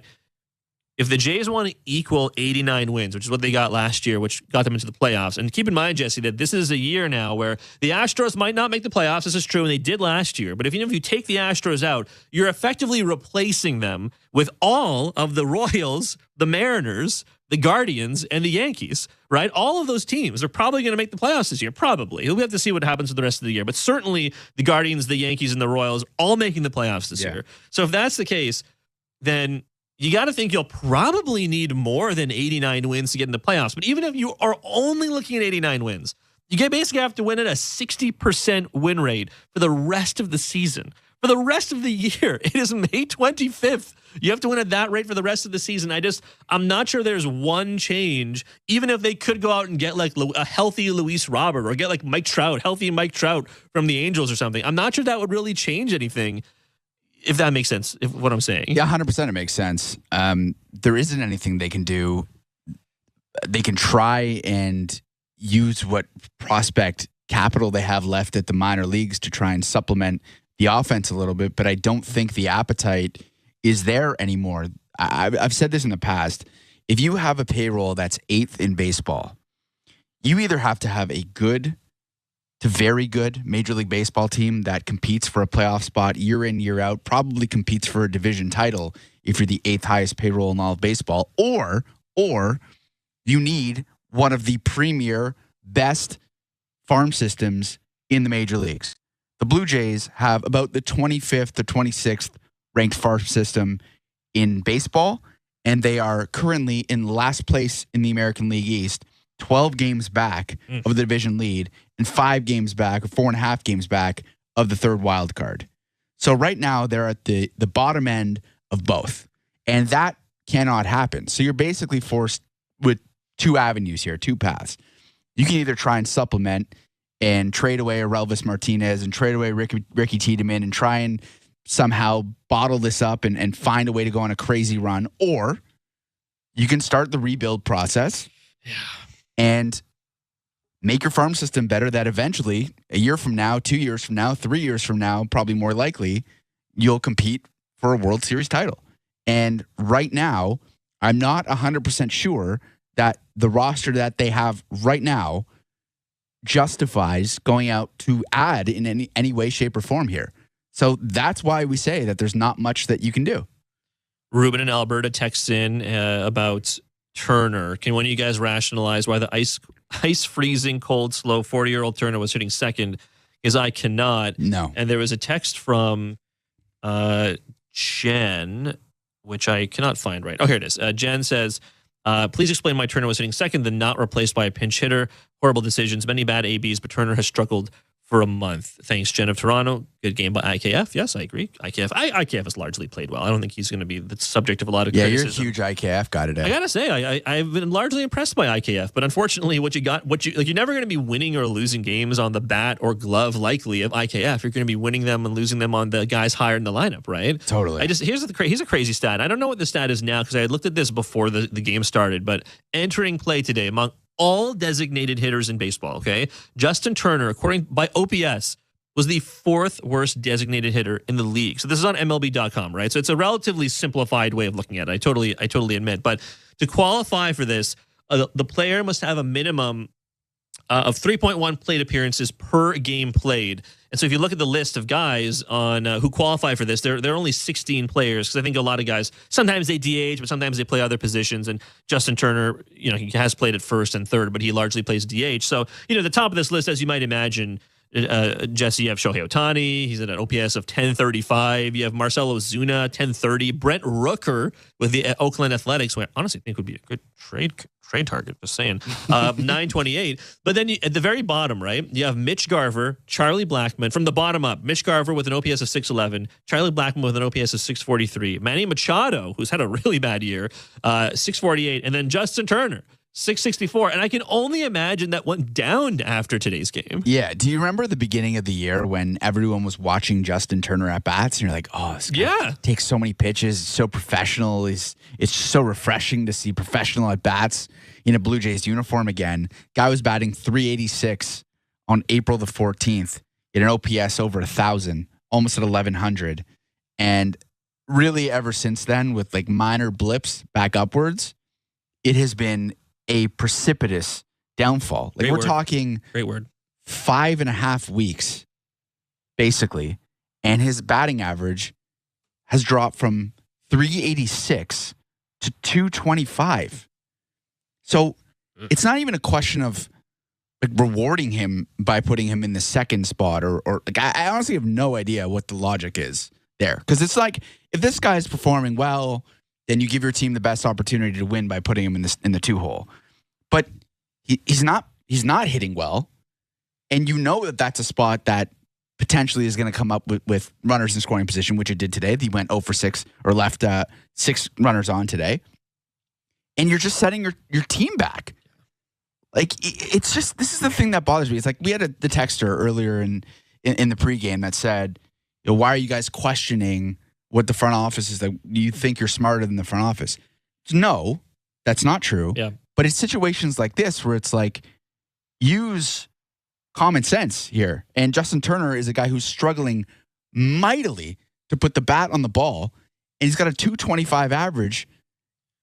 You got to just make an easier call here. Just like, it's common sense. Ryan and Barry joining us here on Jays Talk. Ryan, what's on your mind? What do you want to comment on today's game? I just want to comment on that one fella there that was talking about if you guys think you're smarter than the GMs or not. Right. Guys, I think at this point, almost anybody would be smarter than Ross Atkins. As a general manager, you kind of have to pick a route. You know what I mean? Like, make a change. It's very clearly not going to get any better. I don't care if you want to come out and spew hope at us. It's all false, buddy. Like, make a change. As you were saying, like, rebuild the farm system. Trade for a bat. Do something. Do something to make this watchable. Because It's so frustrating, man. As a normal person, this is like my joy for the week, watching the Blue Jays, and it's ripping the soul out of my life. Do something, please. What would you guys do? What do you think would be like a change that would be a positive impact on this team? Why are we still riding with Vladdy? Why are we still riding with Bo? Like, it's 4 straight years of them just failing. Like, if I fail 4 classes in college, I'm not allowed in college anymore. What the hell's going on? Like, let's make a change here, boys. Please, for the love of God. Or it's just going to be the dark ages for the next 10 years if we don't do anything with this lineup. Hey, man, Ryan, I appreciate the call. Yeah. I certainly hope not, Jesse. No, I hope not, too. I think the reality is, like, the further along you get here in the season, if they continue to underperform like this, there will be changes. Yeah. It's not a question of if. It'll be when. Let me ask you then. Do you think there's anything that could happen this season that would result in Ross Atkins losing his job in season? Because I only ask this because I think it's like if they continue to struggle, it feels pretty likely that the manager will lose his job, right? And that because that is always the easiest domino to fall. Always in any sport. Doesn't matter if it's baseball, hockey, basketball, football, soccer, whatever. The team struggles. Your job as manager is to eat it a little bit and to be the face of this team from a front office perspective, coaching perspective. And even if I don't personally put it all on John Schneider, he will be the first person to lose his job. Yeah. Now, having said that, if you're Ross Atkins, you know this regime came in here and they said goodbye to Gibby. They chose not to bring Gibby back. They let Charlie Montoyo take the reins. They dismissed Charlie Montoyo. They gave John Schneider the job. And if they fire John Schneider, like how many regimes get a chance, unless you're winning multiple World Series, like over and over and over again, right? Like over a long period of time, and you're hiring managers over the course of like 20 years. And you're like Brian Cashman, for example. Beyond that, how many regimes in the span of like less than 10 years get to hire and fire 3 managers and keep their jobs? Like, or general managers, they don't, I would say. Yeah, it's absolutely unheard of. Like, look, I actually do think there's a chance here that if things go far south enough, that Ross Atkins, may lose his job. And the reason I say that is because you have to be able to entrust the general manager that if you're going to have a rebuild on your hands, you have to be able to trust that that general manager is going to be able to rebuild the organization the way that you want the organization to be rebuilt. And frankly, the way the fan base looks at this team right now, I think everyone can agree that the roster construction is not working, right. And that is a direct result of the moves that Ross Atkins has made. So if things are bad enough and, I don't know, in the middle of July or beginning of August, before the trade deadline, if things are going so poorly that from an organizational standpoint, Mark Shapiro or someone above him makes the decision, hey, we have to actually start trading away guys here, that is when I do think they may evaluate Ross Atkins' position. And you already have a ready-made GM replacement, potentially in James Click, being there as the vice president of baseball strategy, a guy who won a World Series with the Houston Astros. So it's someone who's already familiar with the organization. Again, I personally, if you're looking for a fresh start in that case, I would probably look externally, but I don't think that that's going to come in the middle of a season. That's pretty unheard of when it comes to a general manager position. But I do think if that's sort of the nuclear option for the Toronto Blue Jays, if they're forced to have a rebuild, I think you owe it to everybody involved to have a look at who gets to keep their jobs. I think you do not. I think you do. Yeah. I think you have to, I would think. I mean, again, to your point from earlier, Jesse, I mean, you have a top 10 payroll in baseball, and these are the results you're getting. I can't imagine there are very many franchises in any sport, if you're paying this much money and getting this little return in terms of wins and losses, that would keep their jobs. Yeah. True. Like that's just what it is, right? That's what it is. I got to think. It's a results-oriented business at the end of the day, and the Blue Jays have not won a playoff game in this era. Like, it's nice that they made the playoffs. They blew an 8-1 lead to Seattle and ended up not winning a game in that series. Then they lose to the Twins and don't win a game in that series. And then they're putting up banners about making the wild card, but they might as well not even played because they didn't win a game. So what are you hanging your hat on in this era of Toronto Blue Jays baseball? As of right now, there's really not much. And they're going to be forced to make really tough decisions in the next couple of months if the offense can't turn it around. That is Jesse Rubinoff. I'm Show Ali. You're listening to Jay's Talk here on the Sportsnet Radio Network. Still lots of you on hold, so stay on the line. We'll get you on the other side. Taylor, Bob, Daryl, Mark, Jason will get you on the other side. Go back to the text line as well. We'll take a break. Hear from the skipper, and I'm hoping he does not say tip your cap. I don't know what he said, but I'm crossing my fingers. That's not what we're hearing today. You're listening to Jay's Talk on the Sportsnet Radio Network. This has been Major League Baseball play-by-play on SiriusXM and the SiriusXM app. Why do I love calling this game? Calling this game? Calling this game? Calling this game? Why do I love calling this game? It's because I get a chance to bring some joy into people's lives. Anything can happen on a baseball field. We've got a new game! It's perfectly unscripted theater. Everybody on their feet! Because you never know what you're going to see on a given day. It is bedlam at the bank as Bryce Harper has put the Phillies on top! There's just something about baseball on the radio. Something about the way wood hits leather. A swing and a drive to deep left center! The way leather hits dirt. And he made the play! Oh my! The way a deep fly ball sounds like it's about to change history. High fly ball to center field. It's hit pretty well toward the wall! Until the cleats hit the grass, hit the crushed brick, and then nothing but sky and a silent crowd. That ball's high! Until leather hits leather and 40,000 fans lose their collective minds. In a perfect symphony of chaos. He jumped up on top of the wall, balanced himself, and caught it! The way nothing triumphs a perfectly honest call. I don't believe what I just saw! And the way the right voice can make a moment live forever. Touch 'em all, Joe! You'll never hit a bigger home run in your life! Outsiders may think this is just two teams. A ball, a bat, and a microphone. But no. For over 100 years, this has been the soundtrack of the American pastime. He struck it out looking! It's over! It's over! The Rangers have won the World Series! The soundtrack of summer.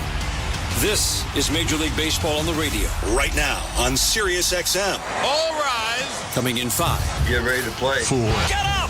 Get up! 3. Can you believe it? Put your seatbelt on. Wow. Talk about the game and all the stories on MLB Network Radio, SiriusXM 89, and the SiriusXM app. 9:10 p.m., Colorado Rockies take on the Philadelphia Phillies. Rockies on Sirius and XM channels 89, Internet 848. Phillies on Internet 860. 9:38 p.m., LA Angels take on the Cleveland Guardians. Angels on Sirius 211, XM 178, and Internet 852. Guardians on Internet 847. 9:40 p.m., San Diego Padres take on the New York Yankees. Padres on Sirius 137, XM 179, and Internet 862. Yankees on Internet 858. 10:10 p.m., Arizona Diamondbacks take on the Miami Marlins. Diamondbacks on Sirius 138, XM 180, and Internet 840. Marlins on Internet 854. I'm Frank Trachtenberg with your Sirius XM MLB schedule for Saturday, May the 25th. All times are Eastern, and please remember, all games, times, and channels are subject to change. Check SiriusXM.com for the latest updates. In Major League Baseball, 1:10 p.m., Detroit Tigers take on the Toronto Blue Jays. Tigers on Sirius 208, XM 175, and Internet 849. Blue Jays on Internet 868. National feed on Sirius XM and Internet channels 89. 1:40 p.m., New York Mets face the San Francisco Giants. Mets on Sirius 209, XM 176, and Internet 857. Giants on Internet 863. 2:10 p.m., Chicago White Sox take on the Baltimore Orioles. White Sox on Sirius 210, XM 177, and Internet 845. Orioles on Internet 842. 2:10 p.m., Minnesota Twins take on the Texas Rangers. Twins on Sirius 211, XM 178, and Internet 856. Rangers on Internet 867. Spanish feed on Internet 870. 4:05 p.m., Washington Nationals take on the Seattle Mariners. Nationals on Sirius 138, XM 180, and Internet 869. Mariners on Internet 864. 4:05 p.m., Pittsburgh Pirates take on the Atlanta Braves. Braves on Sirius 137, XM 179, and Internet 861. Braves on Internet 841. 4:07 p.m., Oakland A's take on the Houston Astros. A's on Sirius 139, XM 181, and Internet 859. Astros on Internet 850.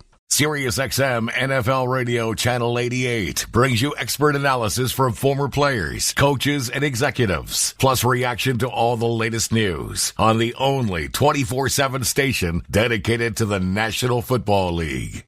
Alex Cora, the Boston Red Sox manager, swung by MLB Network Radio on SiriusXM Channel 89 to talk about Rafael Devers. We do believe he's elite. He's gifted, right? You see Rafi throughout the week. He had a breaking ball for a homer, straight center, a fastball, a four-seamer, up and away, He hits it the opposite field for a homer. He gets a cutter and hits it straight center. And not too many guys in this league can cover every pitch, right, in every location, and I do believe Rafi can do that. Honestly, he's been grinding through the last 2 weeks, which makes him more special, right? Like, good for you that you're trying to find your swing and you can hit homers in 6 consecutive games, but he understands who he is. You know, game planning against us is probably they circle up Rafi and go from there. Yesterday was a perfect example. Man at third, 2 outs, and they walk him intentionally. And he's understanding that too. He's been more patient, not chasing the four-seamer up in the zone. His on-base percentage is up to 380, 390. You know, we want him to be great. He's been doing an outstanding job playing defense. Yesterday, it was an all-around game for him. Single, the walk, stole second, played good defense, and we're very proud of him. We made a huge commitment a few years ago with him, right? And we're going to push him to be great, and I do believe there's more in the tank. Follow every second of the action on NHL Network Radio. From behind the bench to every play on the ice. If it's hockey, it's on SiriusXM NHL Network Radio. SiriusXM 91. I'm Frank Trachtenberg with your SiriusXM MLB schedule for Saturday, May the 25th. All times are Eastern, and please remember, all games, times, and channels are subject to change. Check SiriusXM.com for the latest updates. In Major League Baseball, 1:10 p.m., Detroit Tigers take on the Toronto Blue Jays. Tigers on Sirius 208, XM 175, and Internet 849. Blue Jays on Internet 868. National feed on Sirius XM and Internet channels 89. 1:40 p.m., New York Mets face the San Francisco Giants. Mets on Sirius 209, XM 176, and Internet 857. Giants on Internet 863. 2:10 p.m., Chicago White Sox take on the Baltimore Orioles. White Sox on Sirius 210, XM 177, and Internet 845. Orioles on Internet 842. 2:10 p.m., Minnesota Twins take on the Texas Rangers. Twins on Sirius 211, XM 178, and Internet 856. Rangers on Internet 867. Spanish feed on Internet 870. 4:05 p.m., Washington Nationals take on the Seattle Mariners. Nationals on Sirius 138, XM 180, and Internet 869. Mariners on Internet 864. 4:05 p.m., Pittsburgh Pirates take on the Atlanta Braves. Braves on Sirius 137, XM 179, and Internet 861. Braves on Internet 841. 4:07 p.m., Oakland A's take on the Houston Astros. A's on Sirius 139, XM 181, and Internet 859. Astros on Internet 850. 4:10 p.m., Boston Red Sox take on the Milwaukee Brewers. Red Sox on Sirius 160, XM 182, and Internet 843. Brewers on Internet 855. 4:10 p.m., Tampa Bay Rays take on the Kansas City Royals. Rays on Sirius 106, XM 183, and Internet 866. Royals on Internet 851. 7:15 p.m., St. Louis Cardinals take on the Chicago Cubs. Cardinals on Sirius 210, XM 177, and Internet 865. Cubs on Internet 844. 7:15 p.m., Cincinnati Reds take on the LA Dodgers. Reds on Sirius 208, XM 175, and Internet 846. Dodgers on Internet 853. Spanish feed on Sirius 209, XM 176, and Internet 871. 9:10 p.m., Colorado Rockies take on the Philadelphia Phillies. Rockies on Sirius and XM channels 89, Internet 848. Phillies on Internet 860. 9:38 p.m., LA Angels take on the Cleveland Guardians. Angels on Sirius 211, XM 178, and Internet 852. Guardians on Internet 847. 9:40 p.m., San Diego Padres take on the New York Yankees. Padres on Sirius 137, XM 179, and Internet 862. Yankees on Internet 858. 10:10 p.m., Arizona Diamondbacks take on the Miami Marlins. Diamondbacks on Sirius 138, XM 180, and Internet 840. Marlins on Internet 854. I'm Frank Trachtenberg with your Sirius XM MLB schedule for Saturday, May the 20th.